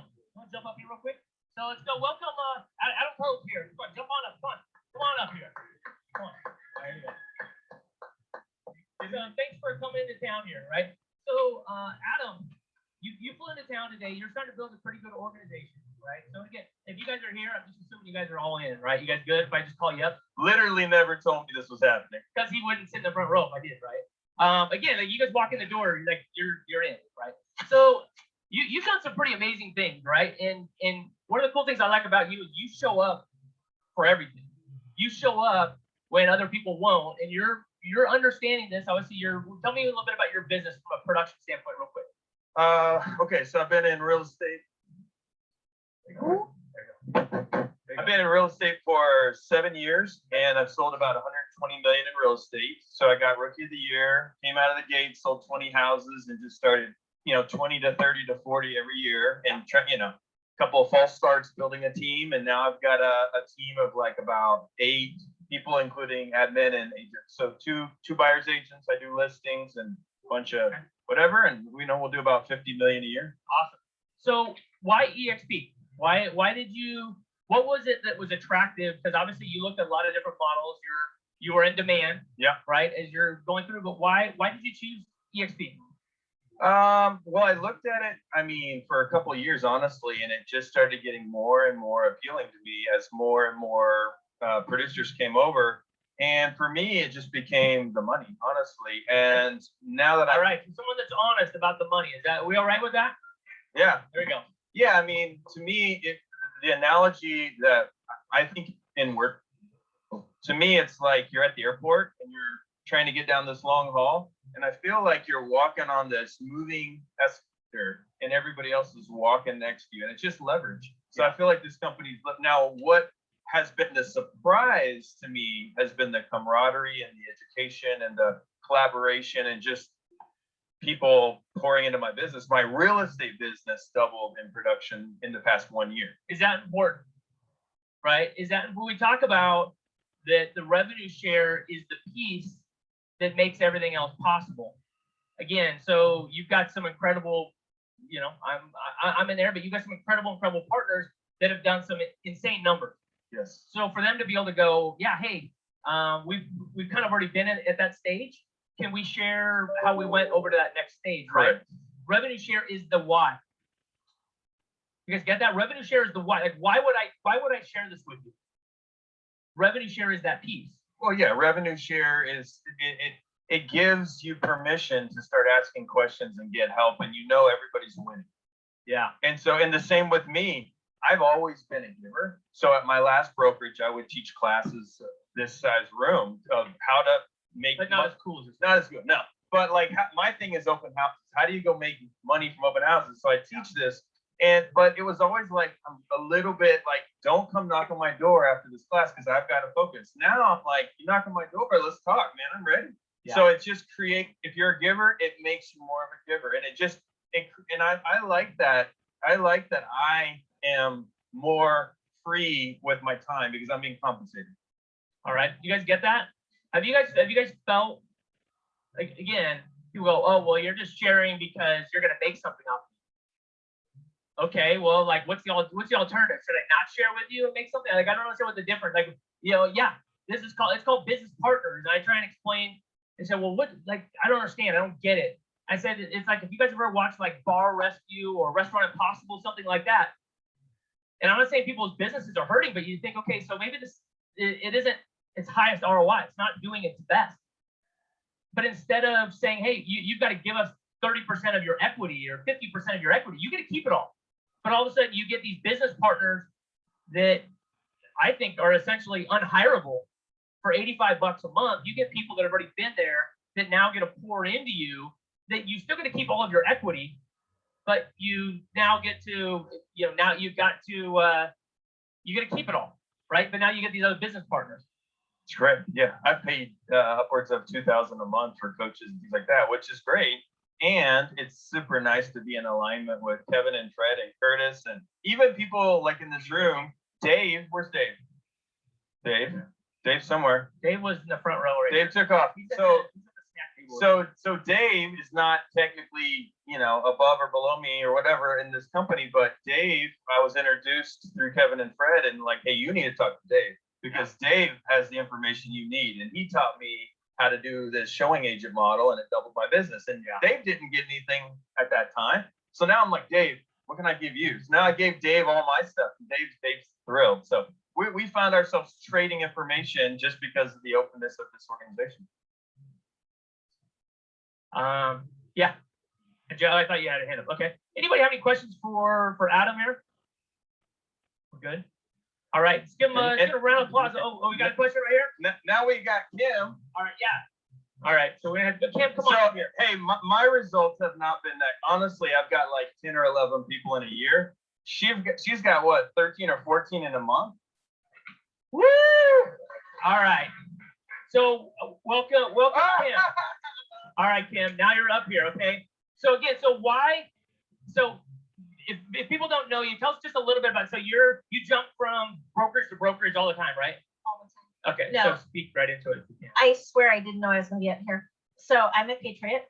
Just kidding. It's funny. I didn't realize. Go I was gonna USA. get here. Go USA. Team USA. I think we're losing to the Chinese right now on the medals. So that's okay. Perfect. So if you guys get up here, that's how you guys got to hold the mic. Okay. Good with So that? All right. hi Nice everybody. talk. Hi everybody. I didn't know I was going to get here, so it's just like I'm a little nervous. But I've been an agent since my 20th year in the business. I was with John L. Scott Real Estate for the last 19 full years. I'm in the top 1% of all realtors in the state and in the nation. Number 7 in the state of Washington, number 1 agent in our brokerage, Washington, Oregon, Idaho, and California. Now we're going to reframe everything. Now we're going to be, I brought in the number 1 agent. I helped this person grow to the biggest revenue share and build their organization, right? Because these are all great, right? These are like up at the top of the mountain. And the next step is now what you're bringing in these partners 100%. that are going to help them. 100%. So it's no longer about, this, hey, great, look how awesome I am. And not because you're awesome. No, absolutely. Just Right. like you are. But so my past experience. So when Adam approached me 14 months ago, said, hey, I'm thinking about going over. Will you watch this video? And I said, absolutely not. I'm busy. I don't have time. Well, then fast forward a year, I'm getting my license in Texas. He sends me a text. Hey, are you interested? You might want to take a look at this model. So don't give up on people. Because, once they tell you no, sends me this. I let it go for a couple days, call him, get on the video. I see Brent, and then I'm like, how much does this guy make? And I'm watching the video, and he's like 700 or 800. Yeah, I think so. But I said a year, and he's like a month, and I said I'm in. So I saw what he was doing on the video. I'm like, well, I can do that. Right. So I just saw what he did, and as far as being duplicatable, I think that I am teachable and trainable and smart and hardworking. And if someone else can do it, I can do it too. And so I also grew up very similar to Curtis, single mom, very poor. I've worked my whole life. I was a single mom in my 20s with 3 little girls. I'm the mother of 6 kids, 19 to 29. I was pregnant with my 6th child when I got my license. So, anything's possible. Don't give up. Don't give up on top producing agents. So far, we have 12 onboarded. We've been in the company about 7 weeks. Wow. I have 5 more joining in the next week, and I have a second and third line. Attractive to them? Obviously, to partner with you is an incredible thing. But what are their stories? Why are they coming? Opportunity, growth, mentorship is a big thing. I think because of the business that I built back in Washington, I think it's easier for me to attract top agents. We're kind of growing in Washington. We're not very big yet with EXP. So I think that helps. So if you're an experienced agent, make sure you leverage that.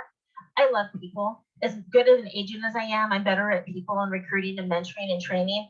And so I think that's what I'm most excited about, is helping other people become successful and reach their dreams and goals.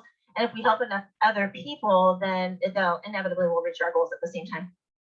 Awesome. Can we give Kim a round of applause? Thank you so much. Thank you. Watch your step right there. All right. So this is going to be the first time in the history of real estate where we're actually going to try to go.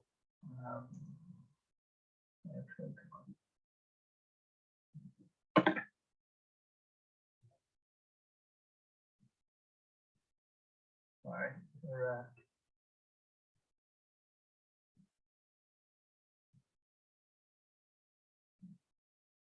We're getting there. Give us just 1 second. We're going to try to go live.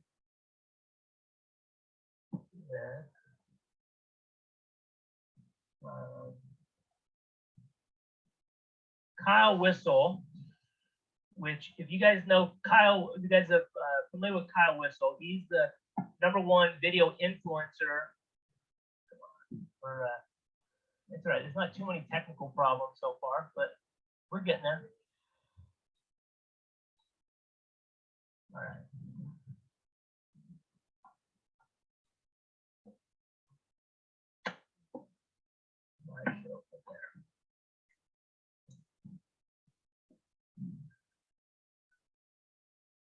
All right. So Kyle Whistle runs the #1 or #2 real estate team in San Diego, and was one of the ones that took a chance at the very beginning on our group here. So we're gonna try and see if we can use this and see if we can get him zeroed in here. Oh, look at, there he is. Kyle, let's all give Kyle a warm welcome. Woo! All right, so again, so we've got, Kyle usually speaks for, I don't know, an hour at a time or whatever. We got about 12 minutes. He's kind of like a wind-up doll. I can either pull it and just let it go, or we can ask him questions again. So thank you so much for jumping on, being our first guest online. We're excited to do this. We've got a couple hundred people that are watching it online, our generals. But thank you so much for taking a chance on us. But tell us, why did you choose EXP? People are offering you millions to go everywhere else. Why EXP? And then how have you done such a great job duplicating and attracting big players that can then duplicate? So we'll turn it over to you. You guys got audio good. All right, sweet. All right, well, this is fun. I've never seen somebody do this via Messenger before, but here we go. It's working, so let's run with it. It was 2018 that we made the move over. At that point, I ran an independent brokerage, and I was going through the process of having some M&A conversations, which is mergers and acquisitions, with some of the really big brands out there. Some of them were Realogy brands, some of them were small local brands. And one of the reasons we all started independent brokerage is we have this dream that one day there's this pot of gold at the end of the rainbow, and we're going to sell our independent brokerage for millions and millions of dollars. So I had this vision that I was going to sell this thing for like $10 million. And I started getting calls from some of these bigger companies that did want to work an M&A deal with us. And I was like super excited. This is awesome. And we started going through the process. And I got a very big reality check that what I thought was going to be worth $10 million was barely worth $1 million. The way that I had built my brand and all of the work and everything that I put in for 12 years, literally built a company that was worth $1 million. And even if I got the $1 million, I was only going to get half of it up front, and then the other half over like a 2 or 3 year period. It was crazy. So it was a little bit demoralizing because I realized like the 12 years of work was pretty worthless. But as I went through that process, I fell in love with the idea of not being the broker anymore, because being the broker sucks. It flat out sucks. You spend a lot more time as a broker doing loss mitigation as opposed to income generation.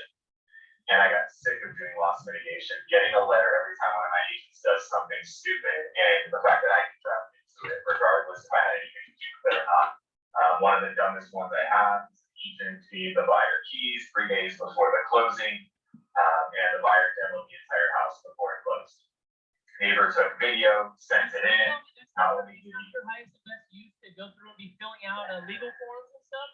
Yeah, it was terrible. It was just, it felt like, you know, the bigger you get, the more of these you get. I met with brokers like, oh, I never had a problem. I'm like, you better knock on wood because you're gonna have problems tomorrow. It's not a if, it's a when. So I fell in love with the idea of not having to deal with the headaches anymore. And I looked at brokerages in the past, but I never saw an alignment. Like, usually I'm paying this and I'm getting this. And what I'm getting is usually like a brand name and nothing else. But I gotta pay a massive amount of money for a brand name. And that never made any sense to me, because we all know that we individually are the brand. Our team is the brand. People don't work with us because of the broker that we're with. People work with us because of who we are and the team that we're a part of. And I knew that, and I knew I didn't want to pay money for a stupid brand. It was worthless because I wasn't going to rely on the brand. I was going to rely on my team and the personal brand that I had built. So I never wanted to join a brokerage. But then I saw a lot of people that I knew and liked and trusted all make the move over to EXP. Curtis being one of them, Chuck Fazio being another, Jay Kinder, Michael Reese. Saw a lot of those guys all make the move in a very short period of time. And I was like, no, these are some really smart people. If these guys are all making this move, I need to look into it. I remember the first time I saw the little avatars, I thought it was, super hokey and a big joke. And so I kind of brushed it off. But when I saw these guys move, I was like, all right, I gotta look at this thing again. Like, why are these really smart people doing it? And then when I started to look at the model, I realized now instead of paying this, I pay this. But now instead of getting this, I get this. And 3 years later, I still pay this, but now what I get is off the charts. I mean, what I've been able to build, what I built in the first 2 years here is more than what I built in 12 years of running my own brokerage. And now, I know, you obviously you and Dan kind of went into this and built, but again, this is we've done a disclaimer. We're kind of being as open as you're willing to do. Will you talk about like how large your organization is, just briefly, if you're willing to share what a large month's been for you? But probably even more than that is maybe share some of the people that you've helped bring in that they've made massive amount of money. You want to share a little bit of that? Yeah, sure. So the cool thing is, being a team leader, by making this move, I'm now able to provide a lot more to my team members than what I could have provided them previously. So I've got agents on my team who make enough to cover their car payment. I've got agents who make enough to cover their house payment. I've got one agent on my team who's making like $8,500 a month. It's literally life-changing money. Like, this is somebody who never even left the city or the county of San Diego as a child because they grew up in a family that didn't make any money, and now he's getting to take his kids on like epic vacations all the time. He's got 4 of them. Like, that's really cool because I couldn't provide that before. So he's a team leader. So he's on your team. He's a team member. You guys get that? Are you guys getting some of this, like the stories in your head about how, oh, this wouldn't work for me, or only the team leader is the opportunity, right? The opportunity for all of us. Yeah, so this guy is getting $8,500 a month. He's able to go take his kids on all kinds of epic vacations, like all the things that he didn't get to do as a kid because his family didn't have the money. He now has that money in addition to the commission income he's earning, but he's able to take that money that he's making that is just icing on a cake and go take his family on all the vacations he wished he could have gone on when he was a kid. Like, that's so freaking cool because that didn't exist when I was an independent broker, and that doesn't exist in any other brokerage out there. So that's been epic to watch that happen for my team members. And then for me, like, I had a goal on my dream board for a long time to make $1 million a year in passive income. And I surpassed that in less than 2 years of this company. Over the next 12 months, I should generate somewhere in the neighborhood of $2.5 to $3 million in passive income. Which is hold on for a second, because that's pretty. Let's give him a round of applause. That's awesome, right? Woo! So you guys getting this, right? Like, he's crushing it from a real estate sales standpoint, which is amazing, right? And that's the attractive thing. And he's an amazing speaker, and that's attractive. But do you see what he's able to do from a residual standpoint by helping others win? And keep taking that a little bit deeper. You've attracted some of the most, some of the largest builders, right? They've looked at this. They want to go independent. They saw you choose to not be independent, and yet it didn't hurt you. It helped you grow. Talk a little bit more about this organization and how you duplicate it through others, if you would. Yeah, for sure. So being that I hit my goal of $1 million a year passive, I established a new goal, and it's going to be, and Dave Grant Cardone's with us now, and being the 10X guy, like, that's my new goal, is to get myself to $10 million a year in passive income. But what I know is the way that I do that with this company is to help 10 other people hit $1 million. And if I can help 10 other people hit $1 million a year, that will get me to my current goal, which is $10 million a year in passive income. Helping other people, right? Helping other people gets him what he wants, right? And I know it sounds trite, but the reality. So how do we do this? How are you helping? I mean, you just sign them up and then they just kind of just let them go do whatever they want. I mean, what types of things from an event, from a communication? How do we do that? How do we pour into them? For sure. So our group, we really like focus heavily on production.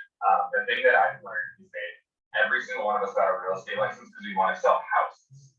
We didn't get our license because we want to be a stockbroker. We didn't get our license because we want to be a recruiter. The primary reason we got a license is to sell houses.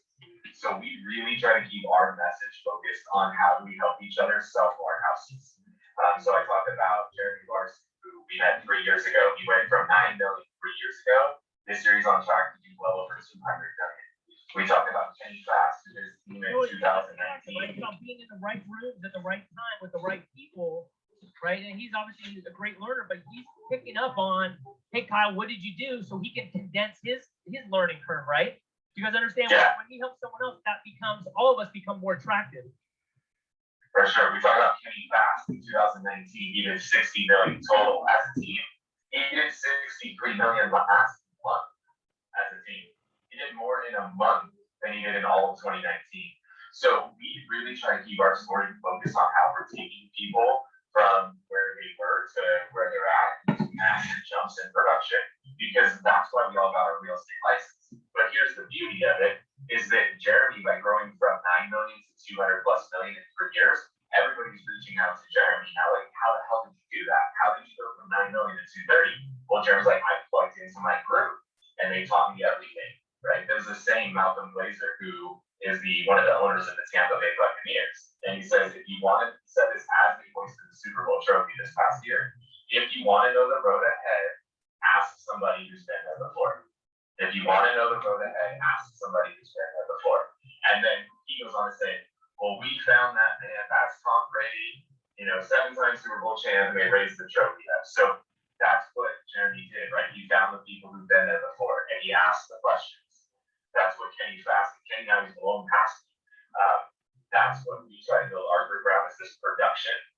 And so we do a mastermind every single Monday where we allow everybody in our group to hop on there. We said we have a few hundred people jumping on that mastermind, and Gary and myself, between the two of us, we'll probably do $1 billion in production this year. And that's an opportunity for everybody that wants to know the road ahead to ask us the questions. So now, rather than them running into roadblock after roadblock and have to figure out their way around these roadblocks, we can help them see those roadblocks coming, and they can navigate around them and have a lot smoother road to the finish line. So doing a regular mastermind is a huge part of our growth. Awesome. Thank you. So we got about a minute left or so. You're awesome. So awesome for doing this. Again, I just asked them, I say, hey, would you be willing to get back? Yeah, dude, whatever. And I obviously, a couple of the things, I love Kyle. He's so incredible. He's so giving. He's obviously the video influencer. I'll put some of his stuff in our group, but if you get a chance to go to his video influencer class, if he does that again, you should do that. Follow him. He gives great tips all the time on that. But one of the things that you help me get over on videos, like you're like, dude, just run with it. That you just look like that. You're just ugly. Just go with it. And so you just have to get past yourself. But then one of the other cool things you said early on, I think you were up on stage with Tom Ferry, is about NFL money. You wanna share that? Yeah, for sure. So this is a quote that I came up with, is that we work in an industry where we have the opportunity to earn NFL money. Right? We're gonna do $10 million in GCI this year. Like, that's freaking NFL money. That's crazy, right? But you're not gonna make NFL money if you don't put in NFL effort. Oh. So we work in an industry, we have the opportunity to earn NFL money, but if we want to earn that, we gotta put in NFL effort. And so think about, are you just showing up on the field and making all your mistakes on the field? Or are you being like an NFL player who puts in 2,000 hours a year of practice, or 17 games a year, which they're only on the field for half of those games? They only perform for 8.5 hours a year, but they put 2,000 hours of practice into it. How much practice are you putting into your craft? How much studying are you putting into your craft so that when you're on the field, you perform at that Tom Brady level? Awesome. Thank you. Let's give Kyle a round of applause. Hey, I want to hey, Dallin. Dallin, can I get a picture with Kyle here? Smile, Kyle. We're gonna take a picture. All right. All right, buddy. Thank you for jumping on again. Kyle Whistle, thank you very much. All right. So there we go. We got our first one done. How did we do? We got it up on the screen. That's pretty cool. All right, here we go. Good. You can see all the angry messages from people. Dude, how am I supposed to get in the room? You're not. Sorry. I know, but like, we're boys. I'm like, yeah, we're boys, but you still can't get in the room. Like, sorry, like that's, these are my people in here, right? So, good. Any takeaways with this, real quick? I don't know, we have a microphone, but anything? Is that helpful, right? NFL money? Like, I always wanted to be an NFL player, a basketball player, a soccer player, any kind of player. Genes weren't in my favor. I wasn't good enough to be able to do that. So we're gonna go to Curtis is ready, and that's sweet. Yes, no? All right, let's go. So here we go. Let's see if we can get going again. Yeah.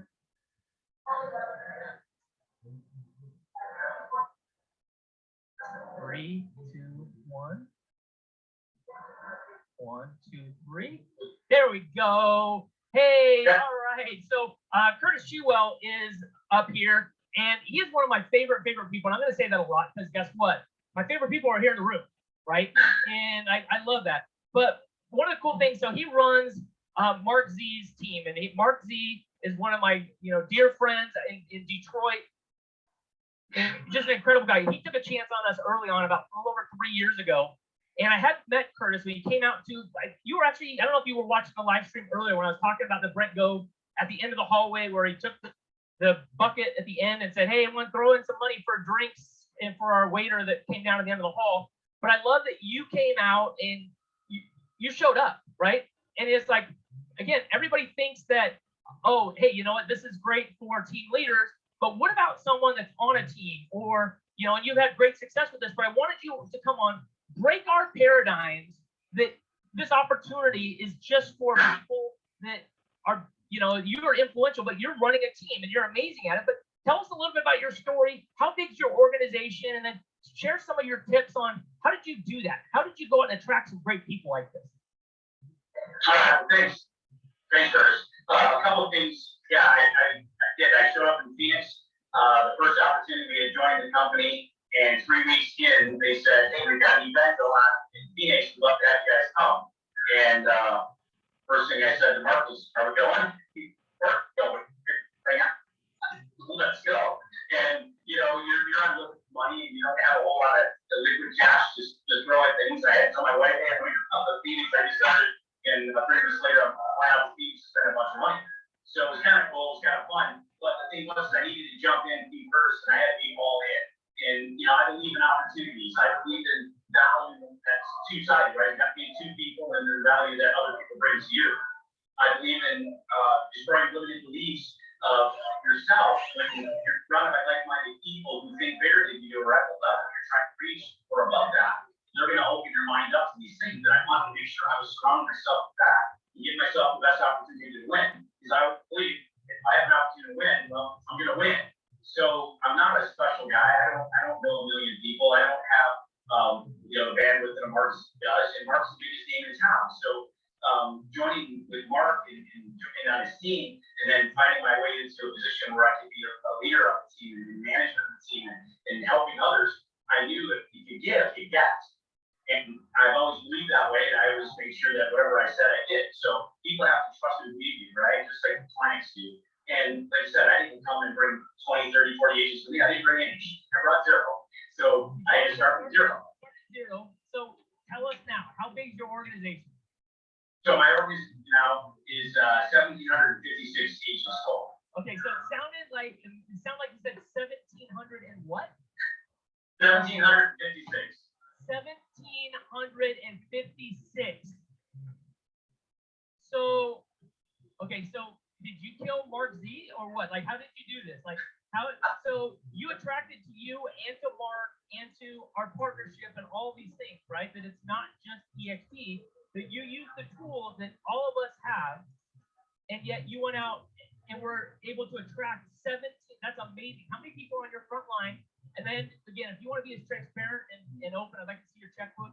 Tell us about like what does that look like on a monthly basis, and how, I know you've got a daughter that is at an expensive school, but tell us a little bit about the nitty gritty numbers, if you would. Well, the truth is, right, when it grows like this, the numbers get really stupid and sick. And Mark Z said, just trust in the process, and keep going to duplicatable processes. Exactly what you're talking about, Curtis. And if you stayed in that, what you did, the numbers go crazy. So I have 33 agents on my first level. I've got 1,756 total, and on a monthly basis, it's pretty sweet. It's over $80,000 a month, and that's pretty cool stuff. So doing that is. Did you just say $80,000? So I did. Okay, and so he's on a team. You guys get this, right? He's on a team, so it's not counting your commission. No. Mark probably is like, hey, dude, I don't even need to give you a bonus anymore. He better still be paying you a bonus for running a team. You do a great job with that. But does that change your world at all? Are you much more attractive to your wife now and stuff like that, or what? He does seem to think I'm a little taller and a little bit thinner than I really am, so I kind of go with it. Yeah, it works. It works. it changes everything, right? It changes how you hold yourself. It changes how you feel about yourself. It changes how others feel about you.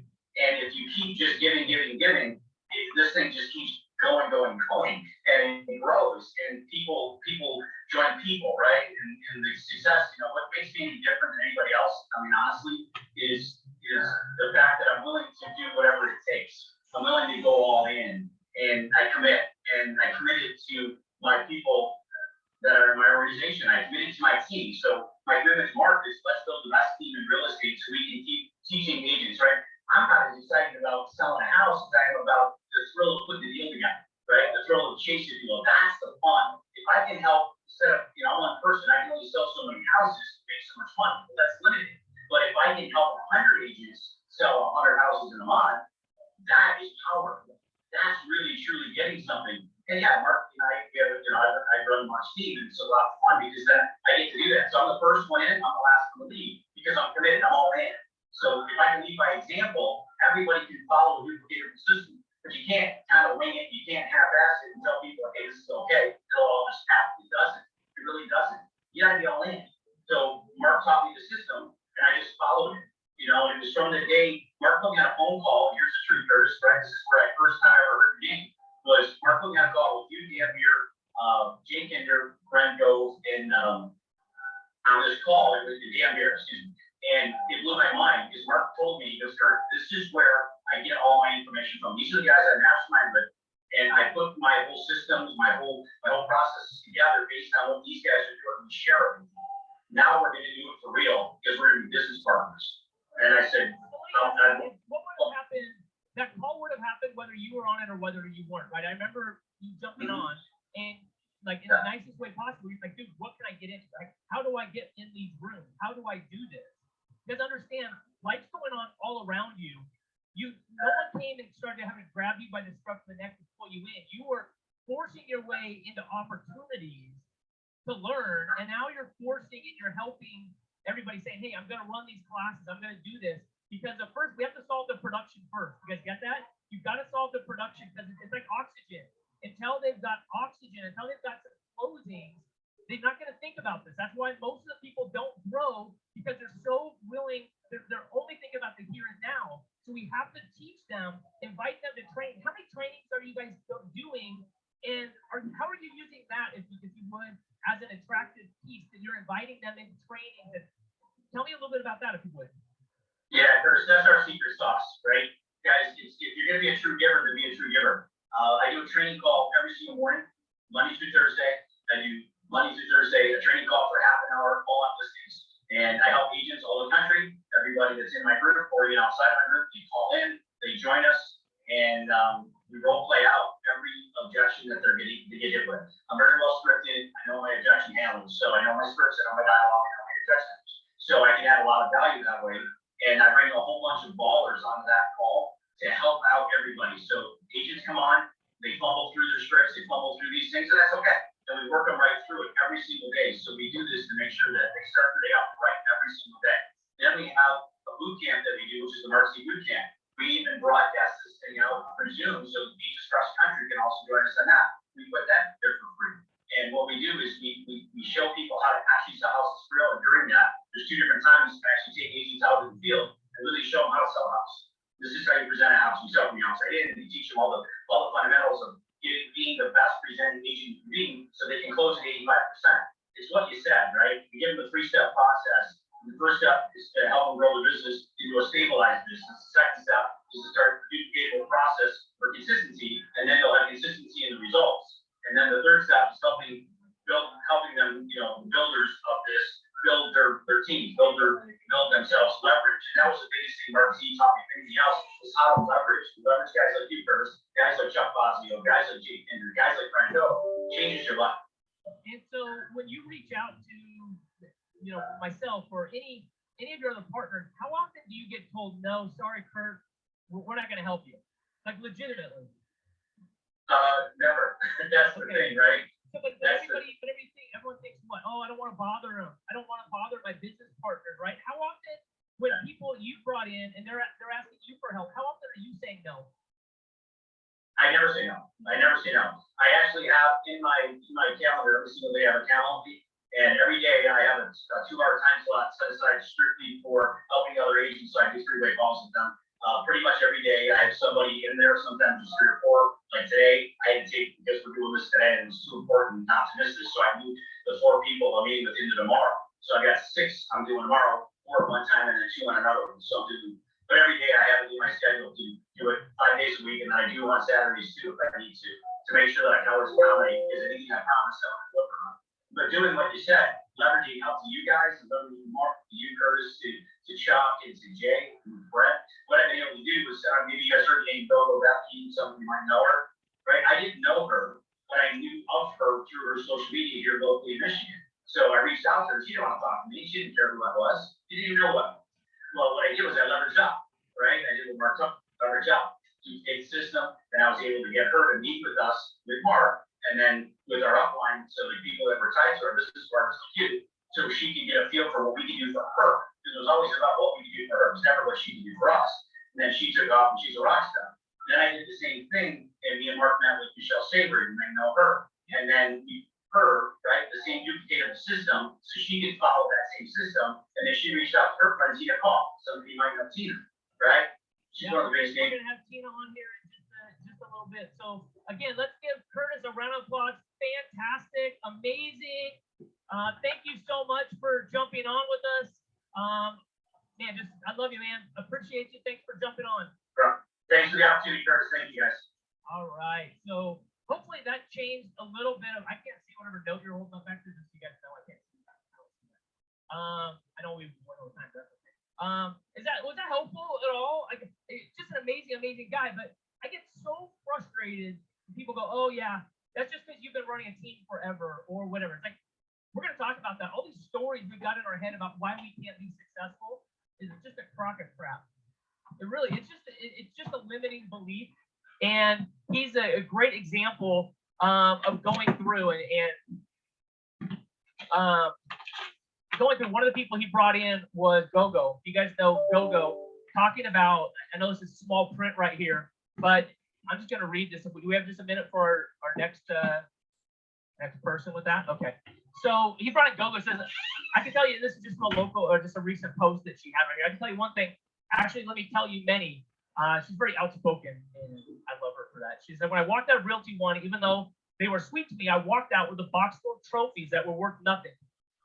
Right? I spent 7 years of my life career with them. 5 of them was a top producer. I walked out of KW again as a top producer, team leader. I also attracted 40 plus agents to KW. Walked out with a box full of trophies. I had 0 ownership, 0 chances to earn my cat back, 0 stocks for retirement. I did have a little bit of profit share, but let me compare profit share to revenue share. My first month of revenue share was 2 times more than my whole year of profit share. Yes, you read it right. That first month. The first month was 54.44 times more than profit share that year, year versus year. I've been with EXP now 3 years, or actually 2.5 years. I've never had to fight for a commission, always on time, always accurate. And my business has grown tremendously year over year. I can screenshot that, debt-free, financially free, live off the passive income 100%.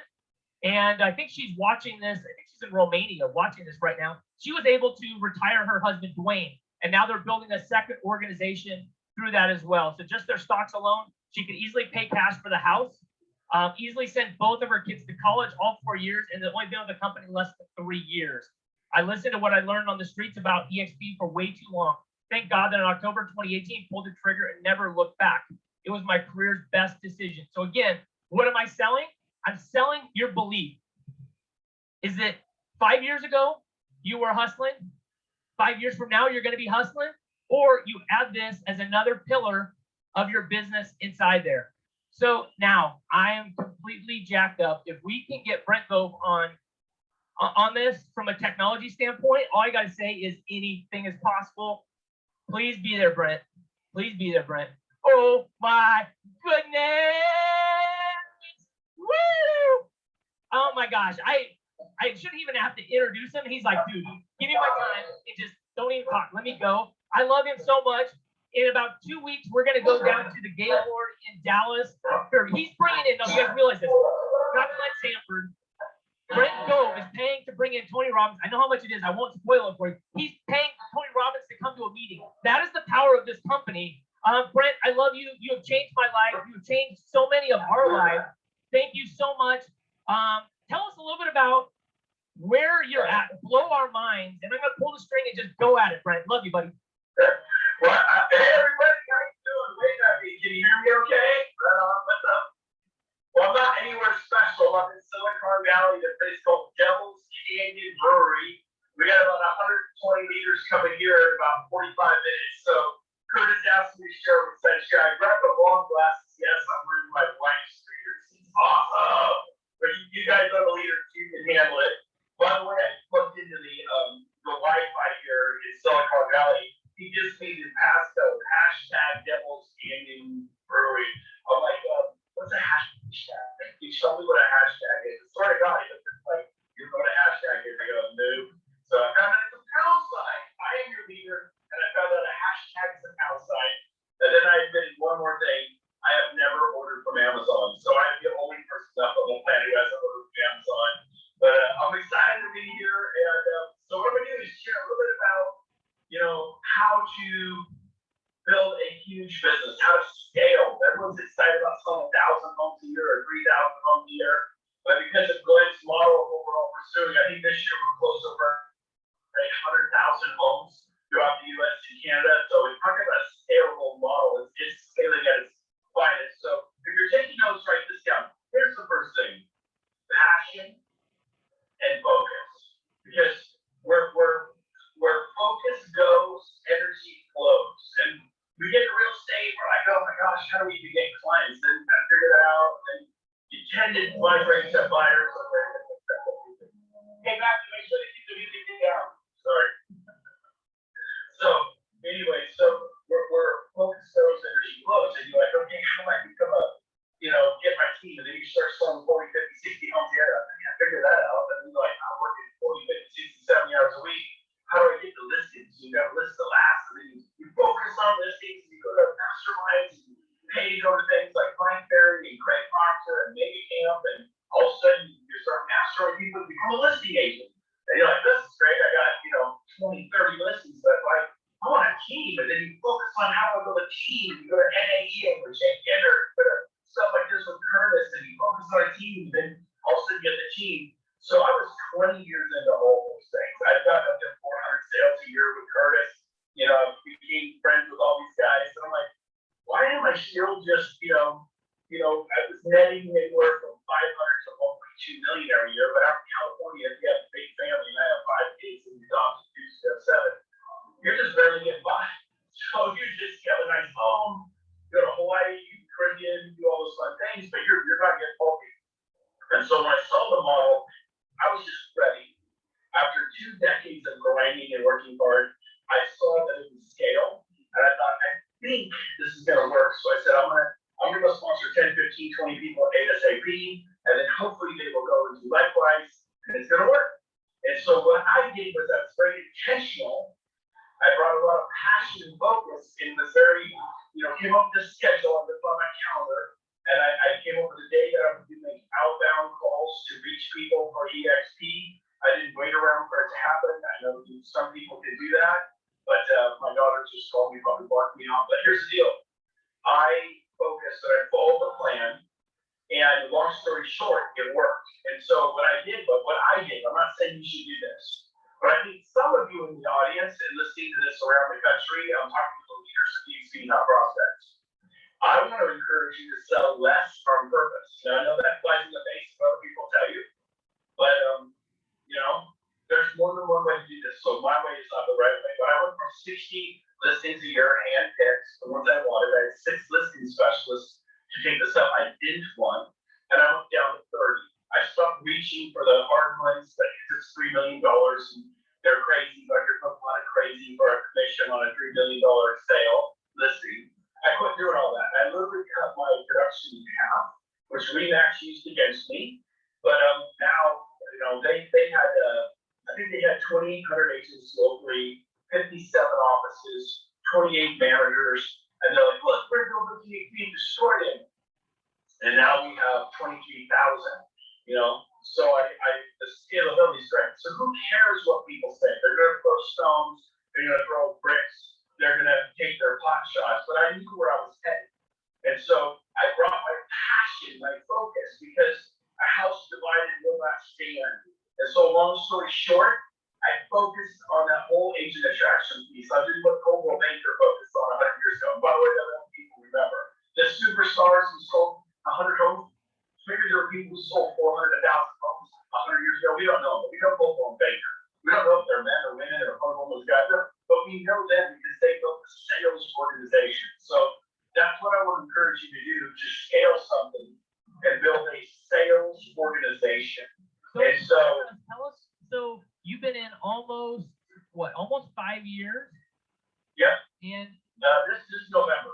okay, in November, right? So 4.5 years.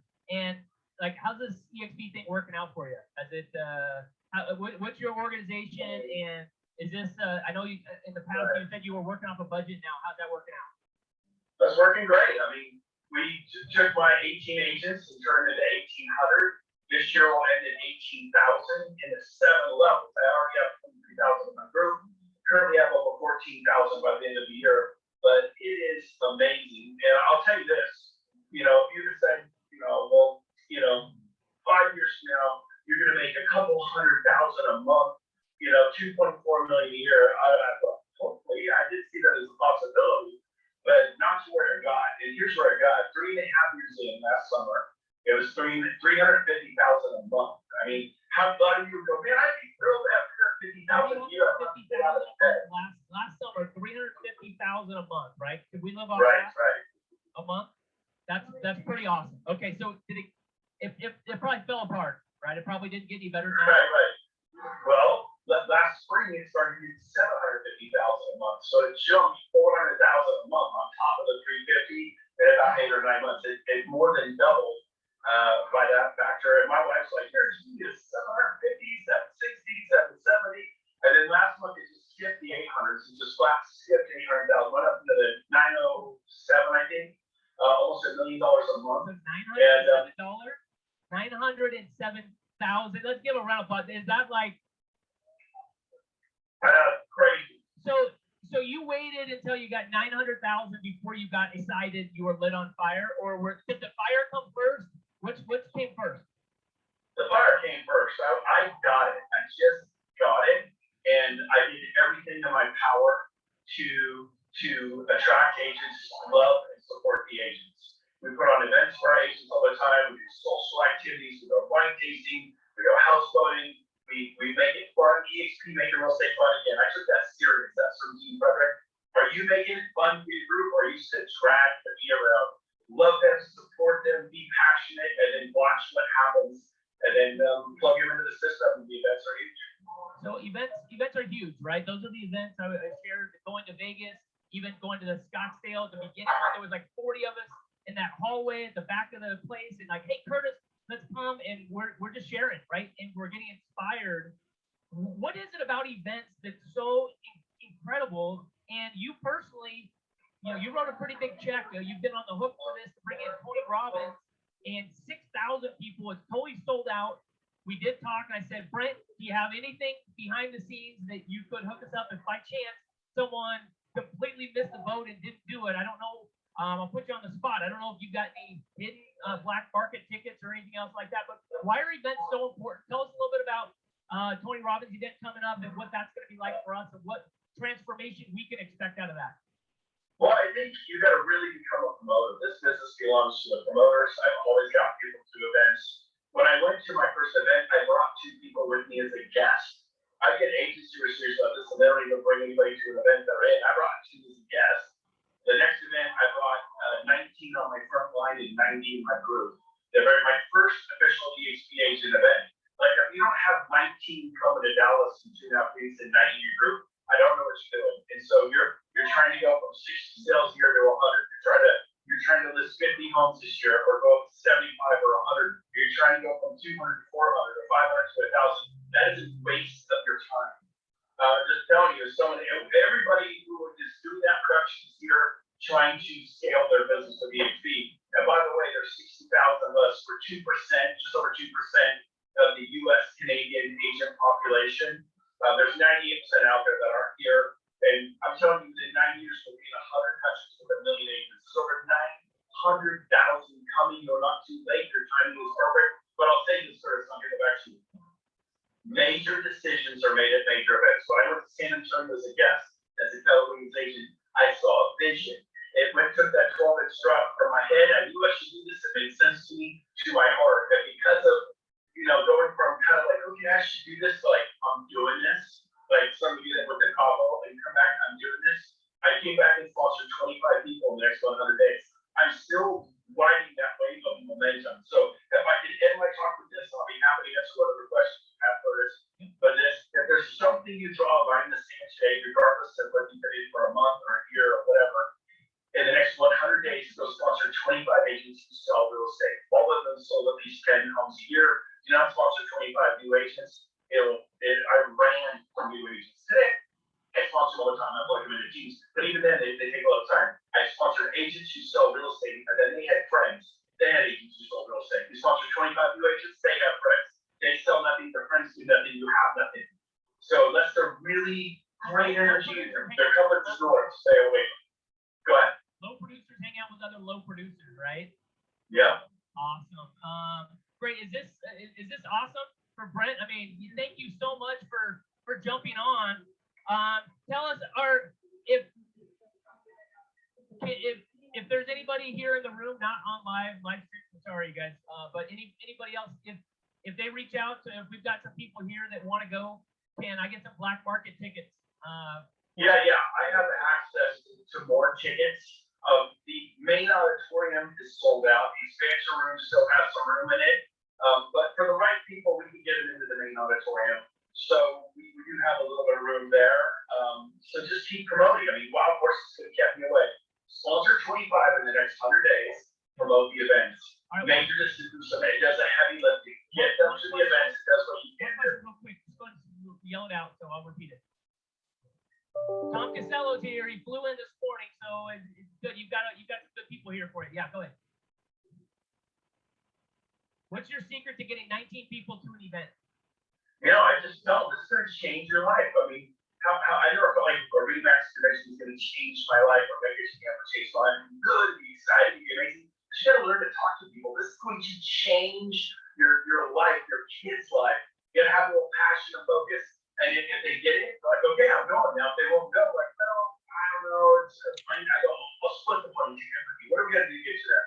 Well, then there's the rooms. I go, I'll get you to share a room with somebody. I'll pay for the room. And so I would always I didn't offer to pay for a plane ticket and a room and a ticket. That was the last thing, but I would definitely spend, $5, $10, $15, $20,000 on every single event.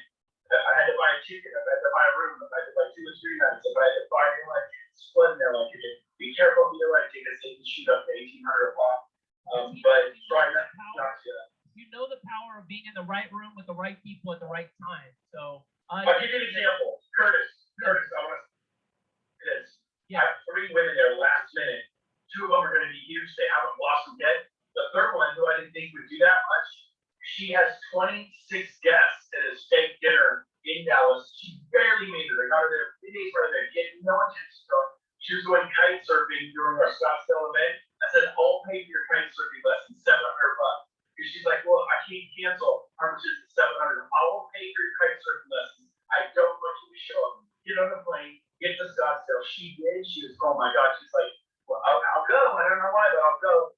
She came back. She's already built an organization of like 40 people in like the last few months. She has 26 already confirmed and coming to dinner in Dallas. What are you doing? She is a freaking rabid animal and excited. And what she's doing is serving and loving the agents, And if you do that, amazing things will happen to you. As Keller Williams found out, Coldwell Banker, Berkshire Hathaway, Southern Christie. These are people's last names that got out of the sales business and attracted agents. Now everyone, trust me, 80% will recruit who's going to sell. The problem isn't so busy with the tyranny of the urgent. They're selling. Our problem is not people recruiting. Our problem is people don't recruit. I'm not going to hear some later on heavy, but I'm telling you straight up, you can do this. I'm going to help you. Curtis is going to help you. Chief Everett's going to help you. So many people passionately want to help you, but you got to do the work. And I'll end with this. We struggle. I get it. You're struggling. We all struggle. Get over yourself. We all struggle. That's what makes it awesome. Fight the fight. It is unbelievable how many people this is changing because it's very exciting. Awesome. Good round of applause. Thank you, Brent. I love you, man. Thank you. You're changing lives. Thank you very, very much.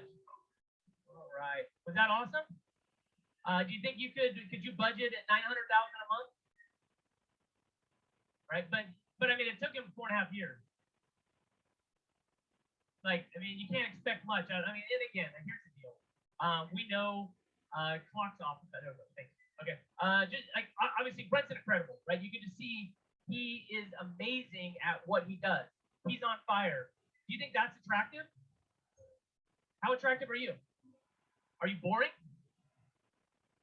No, I mean, like legitimately, right? Are you boring? That's where Brent was when I started, right? That was he sent me the screen share like 2 months ago or whatever, right? But again, so he brought in at the time 81 people. So I think Brent is incredible. He helps people. He helps all the time. But what he did was he brought in 80 people. And I'm not saying that's bad because that's way more than I did. But realize 80 people in 4.5 years. If anybody's been a team leader at KW, right, you got to net 6-8 people a month. So for him to be able to bring in 80 people in 4.5 years to then be able to make, again, where it's at and then where it's growing, 900,000 a month, we're talking 10 million a year. What kinds of things, what kind of 10 million a year jobs are out there? Like legitimately, and realize that he could, you know, like you just track him. Like, I'm just telling you guys, of all the things I'm super impressed with right now, like he was just on. Like you guys don't get like that was, we could just totally leave. And that was the highlight of my, like, that is so incredible. This has been like weeks in the making to get him to figure out that there was a Facebook Messenger app. Like there's a way, like before the start, if you guys see me in the hall talking to him, Brent, you're in San Francisco, walk up to someone and tell, like, where is Facebook Messenger? How do we do this? I love him. But guess what? He's never bought from Amazon. He's like legitimate serious. He's never bought from Amazon. He's not into technology. It's not into, you guys came here wanting the drips. Where's the email? Where's the super text? Right? Here's what we're going to get into the technical things after lunch as we go through this. That's what it's about. Be the person. I want to be with him wherever he's doing an event. I'm like, yeah, where is it? I'm going. Be that person so that people want to be around you. That's what it's about. And then take them where they're at and help them go to the next level. That's what it's about. This is one of the great quotes I love with Brent is, you want what I have? Do what I did. And it's all about bringing people to events. It's all about bringing people to events. Who here is going to Tony Robbins' event? Who here is not signed up yet, but wants me to find a ticket for him? Right? A few of you guys, like, you have to be there. Like, if you're serious about it, if you're like, oh no, I'm serious. Do you know how many people told me, like, I was saying, your actions tell you if you're serious or not. Right? It's very easy to say you're serious. It's a whole nother one to actually be there. So I am super excited to bring in my great friend, Jay Kinder. Where are you, out in Puerto Rico? My brother. Yeah. Let's get Jay a round of applause. Welcome. This was exciting. So obviously, Jay is my mentor in this, and as we went through, Brent brought this to me originally.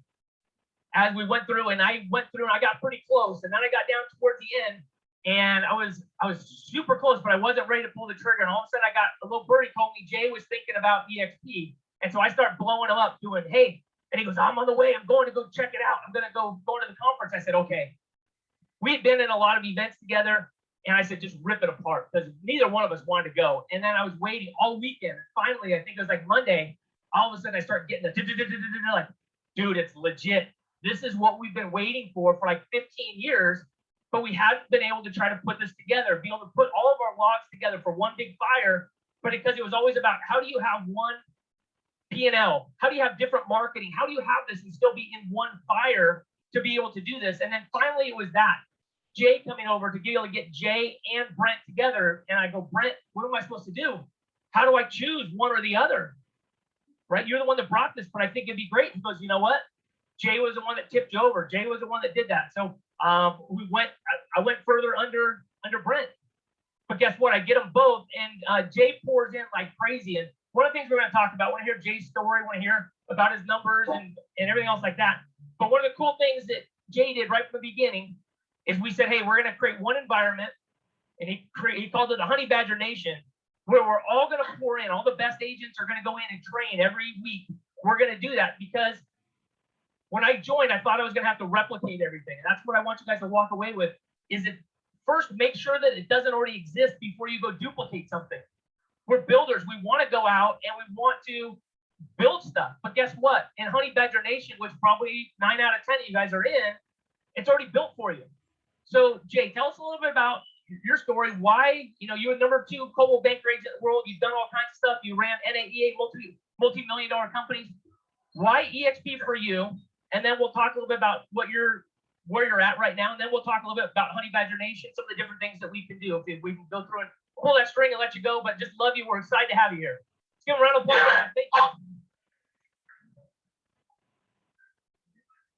Awesome. Yeah. So, real briefly, can you guys hear me? Get the whole thing. Okay, good. Yeah. So, real briefly, my story, much like everybody else, I had been brought to my attention 2 different times over the course of the year. Either one of those times that I made the move. In fact, I think I was more thinking of it as, things that I could take away and we rip off and duplicate ourselves at the time. And it wasn't until I was facing one of my top clients decided to move over to EXP that I really looked at it, and I was looking at it through the lens of, help to them. Decided it was something that was right for them. And I think this is something that, there's a point where all of us, most everybody in the room, probably went through a similar process where you finally watched the video. And then you probably followed that up with watching about 10 or more videos after that. And that's the process a lot of people go through. So I was no different. After I watched that video, the pacing across the room started, the seeing the opportunity for what it was, and you have a little bit of doubt, like, okay, is this thing really for real? Went to an event, and ultimately we joined up, and the reason we joined was because we believed that not only was this the best model for real estate agents, based on everything we've experienced in our careers and the coaching of agents, that we believe that we would be able to add more value to the value proposition and create more leverage for not just ourselves, but for everyone in our group by doing more, but just what EXP was doing, by doing additional trainings, additional value, creating systems that were duplicatable so that we could all do an attraction and not have to go out and reinvent the wheel or everybody figure out how to do a presentation, that sort of thing. So we jumped in with head first, jumped into it and started creating ways to add more value to anybody who wanted to join with us. And long story short, now after 44 months, I think it is 44 months that I've been at the company, we're up to 90 personally sponsored with 52 LQA and 6,670 something. So 90 people on your front line, and tell me again the number. How many people? So there's 90 in my front FLA, 52 FLQA. And then how many in your total organization? Like 5,700 and something. All right. So does that pay you enough to get some of those shoes behind you? Give me like what does that turn out to like on a month? Yeah. What are you budgeting with here? Yeah, it was a little over $422,000 last. That was best month yet. That's woo, yeah, absolutely, right? So you sold what was your best month? 550 sales, something right around there? Yeah, my best year was 530 transactions. Yeah, sorry, for the year, right? So how does this feel? How does revenue share spend versus selling real estate in Oklahoma? Yeah, first of all, there's not an opportunity like this that exists in any other business, in any other way that I've ever seen, right? I don't care who you talk to. And it's because it compounds, right? And so, I heard an interesting stat, Curtis, maybe aware of this, or maybe you haven't heard this, but something that Ashley Galladay shared with me while I was on the call with someone we were going through the numbers on. And then typically, whatever you have in your front line is going to 3 or 4x by your between your third and fourth year. So, interestingly enough, mine was exactly that. It was, my second tier was basically a little over 3, or actually a little over 4x what was in my, when I first launched.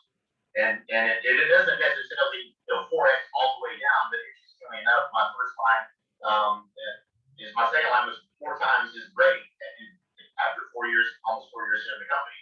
So that's pretty fascinating to see that kind of growth happens. And then it's just almost a 1-for-1, and in some cases a 2-for-1 for every single line after that. And it's leverage, right?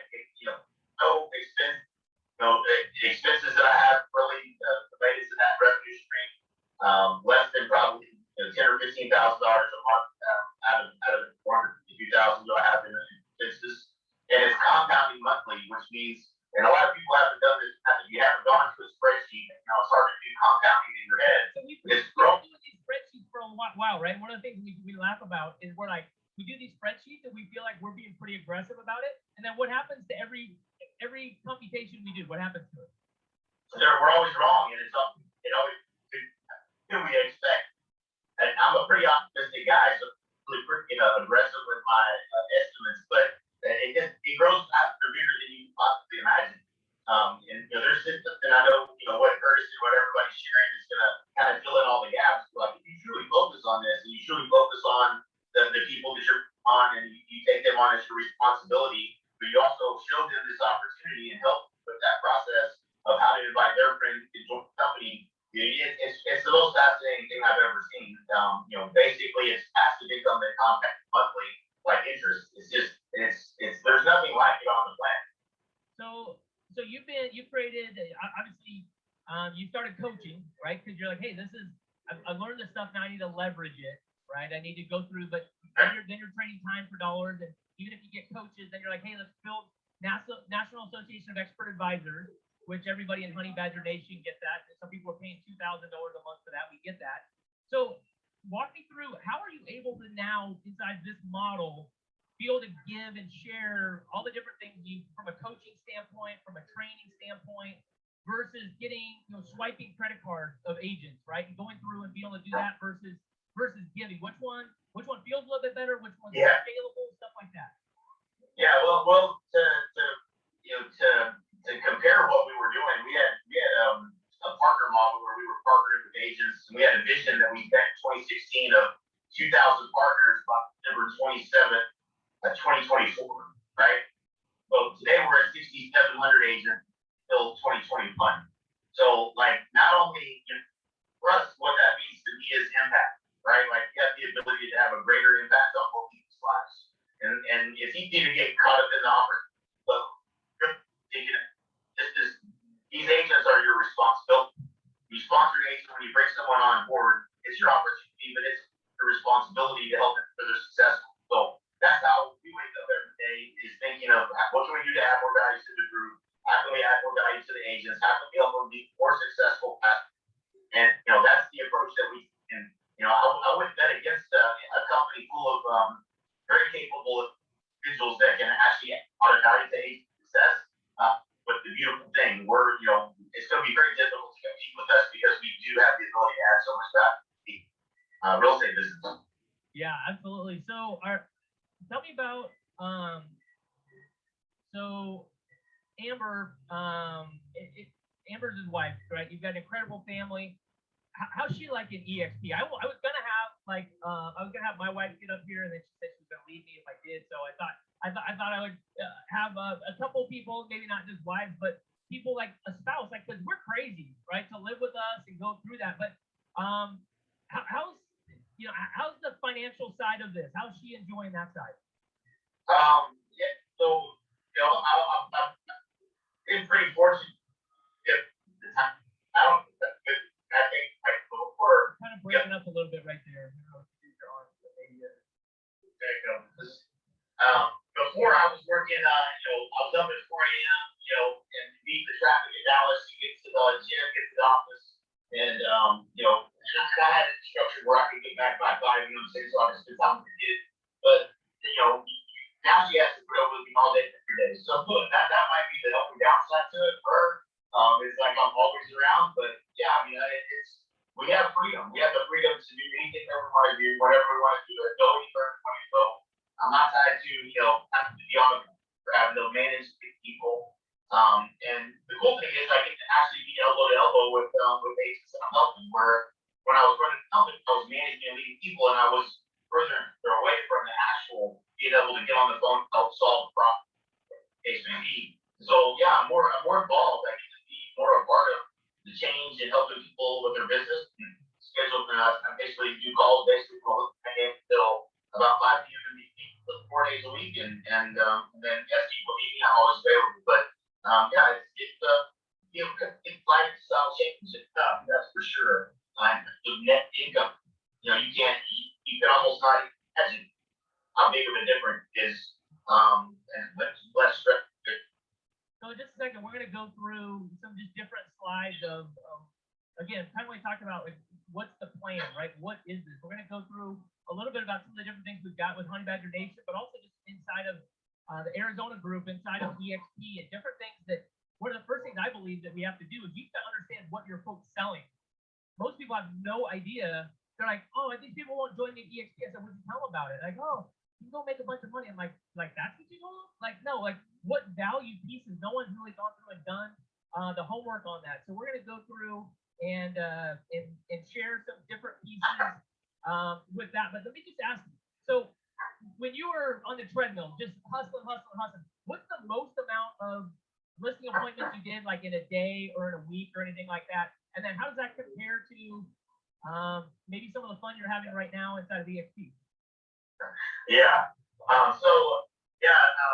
Man, I remember those days. I think the most I probably ever did in one day was about 7. I didn't do that very many times, but I probably averaged about 4 listing appointments a day.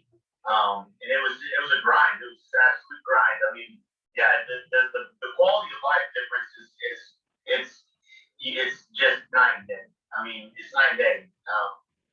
I live in Puerto Rico. Basically get to schedule my day however I would like to do it. And the best part is, whenever I'm on a call, it's not because they're expecting me to do it. They're grateful that I'm doing it, right? Like I'm not charging anybody money. So when I do something that people feel like I'm adding value, not like, hey, you're supposed to do this. And it's a good feeling to be able to feel appreciated with everything you're doing and not have to do it because you're charging money for it. That's a big difference. So again, I asked Jay, I go, hey Jay, I'm gonna have a couple people in my office. Didn't know it was gonna be this, but I said, hey, I'm gonna have a couple people in my office. And he goes, yeah, dude, whatever you need. Like, well, how can I help? Just understand that's the culture. But again, revenue share is the reason why. He could be as a friend, he could help out, but realize that we're business partners now. You guys understand a totally different level of going through and being able to do that. So I don't know if you probably can't see our PowerPoint that we've got up here. We're gonna go through just a second, and then we'll kind of come back to you a little bit, Jay, as we go through here. But so understand that Arizona broker team, right? Every Monday they've got they go through and break down all kinds of different stuff with it, right? So they go through do videos with that. New to EXP agent FAQs, right? From a transaction specialist, I'm sure if you're from a different state, there's all kinds of stuff. You go through Arizona video resource library. Look at there's like 4 pages of that. So all the different things that you think, oh my gosh, if I'm going to open up a brokerage or whatever, all these things have already been recorded and videoed and walked through. But yet sometimes we look at things and we go, oh my gosh, if I'm going to go do that, I've got to go recreate everything. And I'm saying before you go recreate anything, make sure and see if it's already been done before. Save your time, go through like whatever you need, all these different things and leverage it, right? Chuck and Angelo about 200 yards this way. He's in Indiana and he's going to talk to us after lunch. But right here, they've got all kinds of different stuff, even just on here, ongoing classes, weekly AZ broker meeting, right? Angela's got a power women's group. They've got a midweek group. They've got all kinds of scripting classes, all kinds of different things. Each one of our groups have different things. You guys understand the power of what this is? And you say, well, what's the recruiting pitch, if you will? Well, the pitch is you don't have to do it all yourself, right? This is about community. This is about bringing everybody together. You've got, Grant Cardone's got his training inside there. You've got Cliff Freeman, one of our coaches. He's got all kinds of training available inside there. Inside, you've got from KV Core. This is just a screen capture of just the classes for one half of a day inside of EXP World. Yeah, are the avatars weird? Totally weird, right? But it really doesn't matter. It's just a way for us to be able to leverage and be able to do this. You don't have to go recreate this. Go to Brent Go's page. There's incredible training, all kinds of scripting. The videos on there are insane, right? The ability to be able to go there here. Inside, this is Jay Kinder's Double Your Business, have more freedom and fun. He's going through and creating these things so that you don't have to, right? Inside of our training schedule here, every Tuesday and Thursday, you got your Double Your Business presentation. Jay, just a second, maybe you can talk about that at the One Big Fire Live. You got Expert Mentors Live, where each week we go through and we're talking to one of the best agents out there doing hundreds of deals a year, going through. Then you've got coaching with John Kitchens, right? One of the best coaches in the world. And he's been on Jay's team for, 15 years or so. One of the best coaches.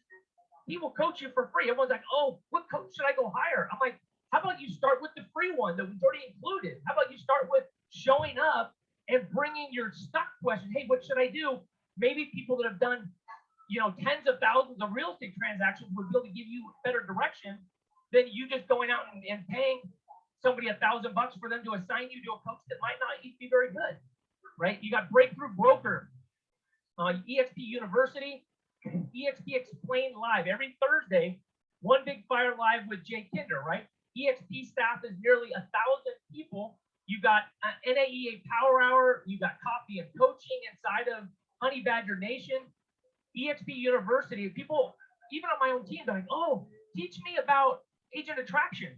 I'm like almost every single day, there's a mega, an alpha that is willing to share everything they've got, but you've got to show up. So instead of always looking for, it's procrastination. Let's get real. It's like, if I can just say, well, give me this, I don't have to actually be responsible right now. Everything that we could possibly want is there for us right now. So Jay, can you talk a little bit about inside Honey Badger Nation, inside there, what's available for people, and why should we lean into that as opposed to going to create our own stuff? Yeah, so one of the things that I love both about EXP's workplace and about the Honey Badger Nation Facebook page is that you can search free, right? So like if you have into a group and search for something specific, like if you have a question to see what's available, it's one of the best ways to find stuff because there's probably someone that's already asked a question or already been looking for whatever it is you're looking for. So the first thing I will tell you about Honey Badger Nation, if you don't know, there is a post that's pinned to the top with a link to everything and every person you might need to ask for whatever it might be. So everything's at the top. If there's something that you might be missing or you don't know about, there's a link that Holly Kitchens put at the very top, pinned at the top of the group that you can search that'll tell you where to go to find whatever it is you're looking for. Links and everything else, whether it's presentations and things of that nature, whatever, scripts, whatever it might be. So all that stuff's in there. The other thing is look at the files and look at the videos. So Kitchens has done, one of the things that I think is fascinating, we've got an amazing group of people, like literally the best people in the industry. And some of the interviews that we've done over the last, I think there's been well over 100 now that have been done. So every week on Wednesday, we interview one of the top people in the group on whatever their superpower is. So, there's a couple ones that come to mind where we had, Andrew Gatosh, who is, got 90% market share of every house on this one particular lake in his marketplace. So he dominates. It's like nothing I've ever seen, but he shares exactly what he does and how he does it. And that's something that anybody that's in real estate can benefit from. And so there's that. Then there's, I think Julie DeRoche's strategy, did 300 and something transactions, like 290 of them or 285 of them were by referral, right? Like if you listen to her interview, it was mind blowing what she does to get so many referrals. Like there's so many great interviews of top people in the industry that you really probably would never even find or ever hear about because they're not on stage speaking. They're just out there selling a ton of real estate. So we're interviewing these agents, getting their best practices out there. There's literally hundreds of them. Just scroll through and look for which one is the most interesting to you. There's always something that you can learn. So we're always doing that. We're adding to it. The coaching, the live coaching, a place where you can come and ask questions like Curtis said. Like come with your questions, right? Like if you're having a challenge in your real estate business and you wanna see if you can get some answers, come prepared to ask questions. I just got off of one earlier this morning. We did a Honey Badger group, which was more focused around agent attraction. We do that every other Tuesday, and you can come in answers or get help or whatever it is you need. But then, leverage the group, right? Like there's more power in the group, and then the quality of people that are answering questions in this group is just phenomenal. Like if you don't know, it's literally some of the top people in the industry, and so they're always givers. They're abundance mindset, like Kurt said, and they're to help you. So leverage your group. We can help with a lot of different things, and there's a lot of content, and pretty much anything you're probably looking for is in there somewhere. Awesome. Good. All right. So we got just a minute or two left. Anybody have any questions for Jay? Is it awesome for him to come all the way from Puerto Rico, right? For us to give him a round of applause. Thank you.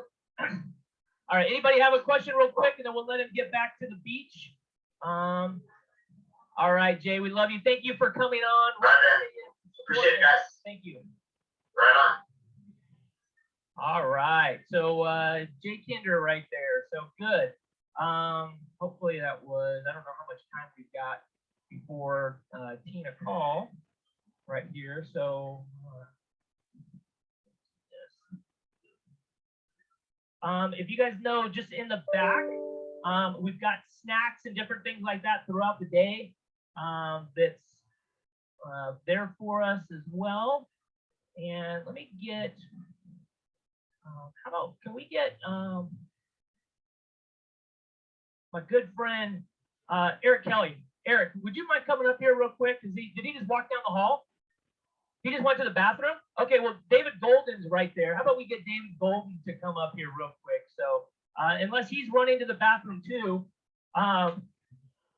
we're excited. So David Golden is a mega alpha here. And I just wanted to get him on stage because I just think he's a cool person to learn from, right? So can you just tell us just a little bit about your story and why EXP for you? I know you're looking at some different stuff, but this completely changed your life as well. Yeah, I've been selling real estate for about 28 years now. And I was also frustrated, right? I owned Keller Williams franchises. I was a team leader. I built a big team. I was closing 200 plus deals a year for multiple years. And it wasn't really getting to where I wanted to go. It wasn't giving me the freedom, right? It was taking the freedom away from me. I was a slave to the business, and I didn't like that. So when I finally learned about it, and then REO totally kicked my butt. So I was like over it. I'm like, I'm done with the sale. This is like horrible. So when I learned about EXP, it was just like the greatest thing I could ever imagine, just because I was so addicted to the profit share. And I thought that was the way I was going to give agents freedom, right? I was going to give up the opportunity to have enough money to pay their bills without selling a house. That was my goal. Are you going to be transparent to share what, like, numbers wise Yeah. or whatever? Yeah, of course. We look at the disclaimer, right? We know we got to do the work, right? So give us an idea what that looks like. So for me, when I joined, it was 3.5 years ago. It was about 42 months ago. I literally have 42 FLAs, so one agent per month for 3.5 years. One per month for 3.5 years. That's not crazy. That's very, very doable. So one a month for 3.5 years. Now I've got 1,600 and something, 1,600 and change. That's kind of impressive, right? Give a round of applause. Awesome, right?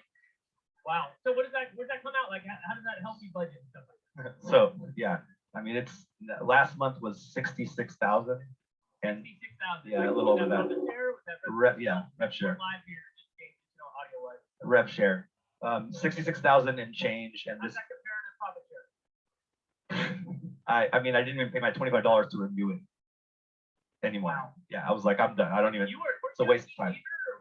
I I was a team leader. I built the market center to 256 agents. I was ranked the #3 recruiter in the country for the whole company.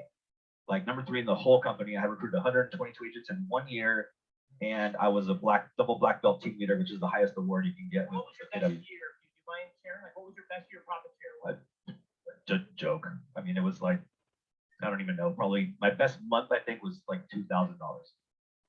Okay, so there's a difference in what you're telling me. Massive difference. All right. So Like again, it's like night and day. Again, it doesn't matter. Okay, Eric's gonna have to hold on. We're gonna have to come back to you. That he took a bathroom break right at the wrong time for me, right? Just kidding, right? So again, it doesn't. You probably hustle like crazy when you're a KW.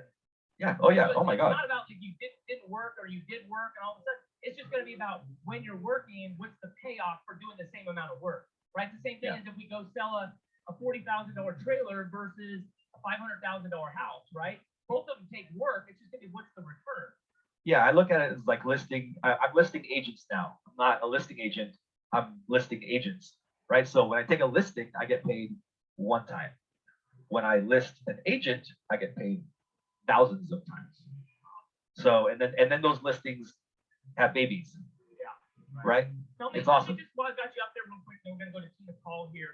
So tell me real quick, tell me about the culture, right? What have you found from an EXP culture? Sometimes it's kind of hard until you've really been in it or whatever, but what's the culture and how does it help you?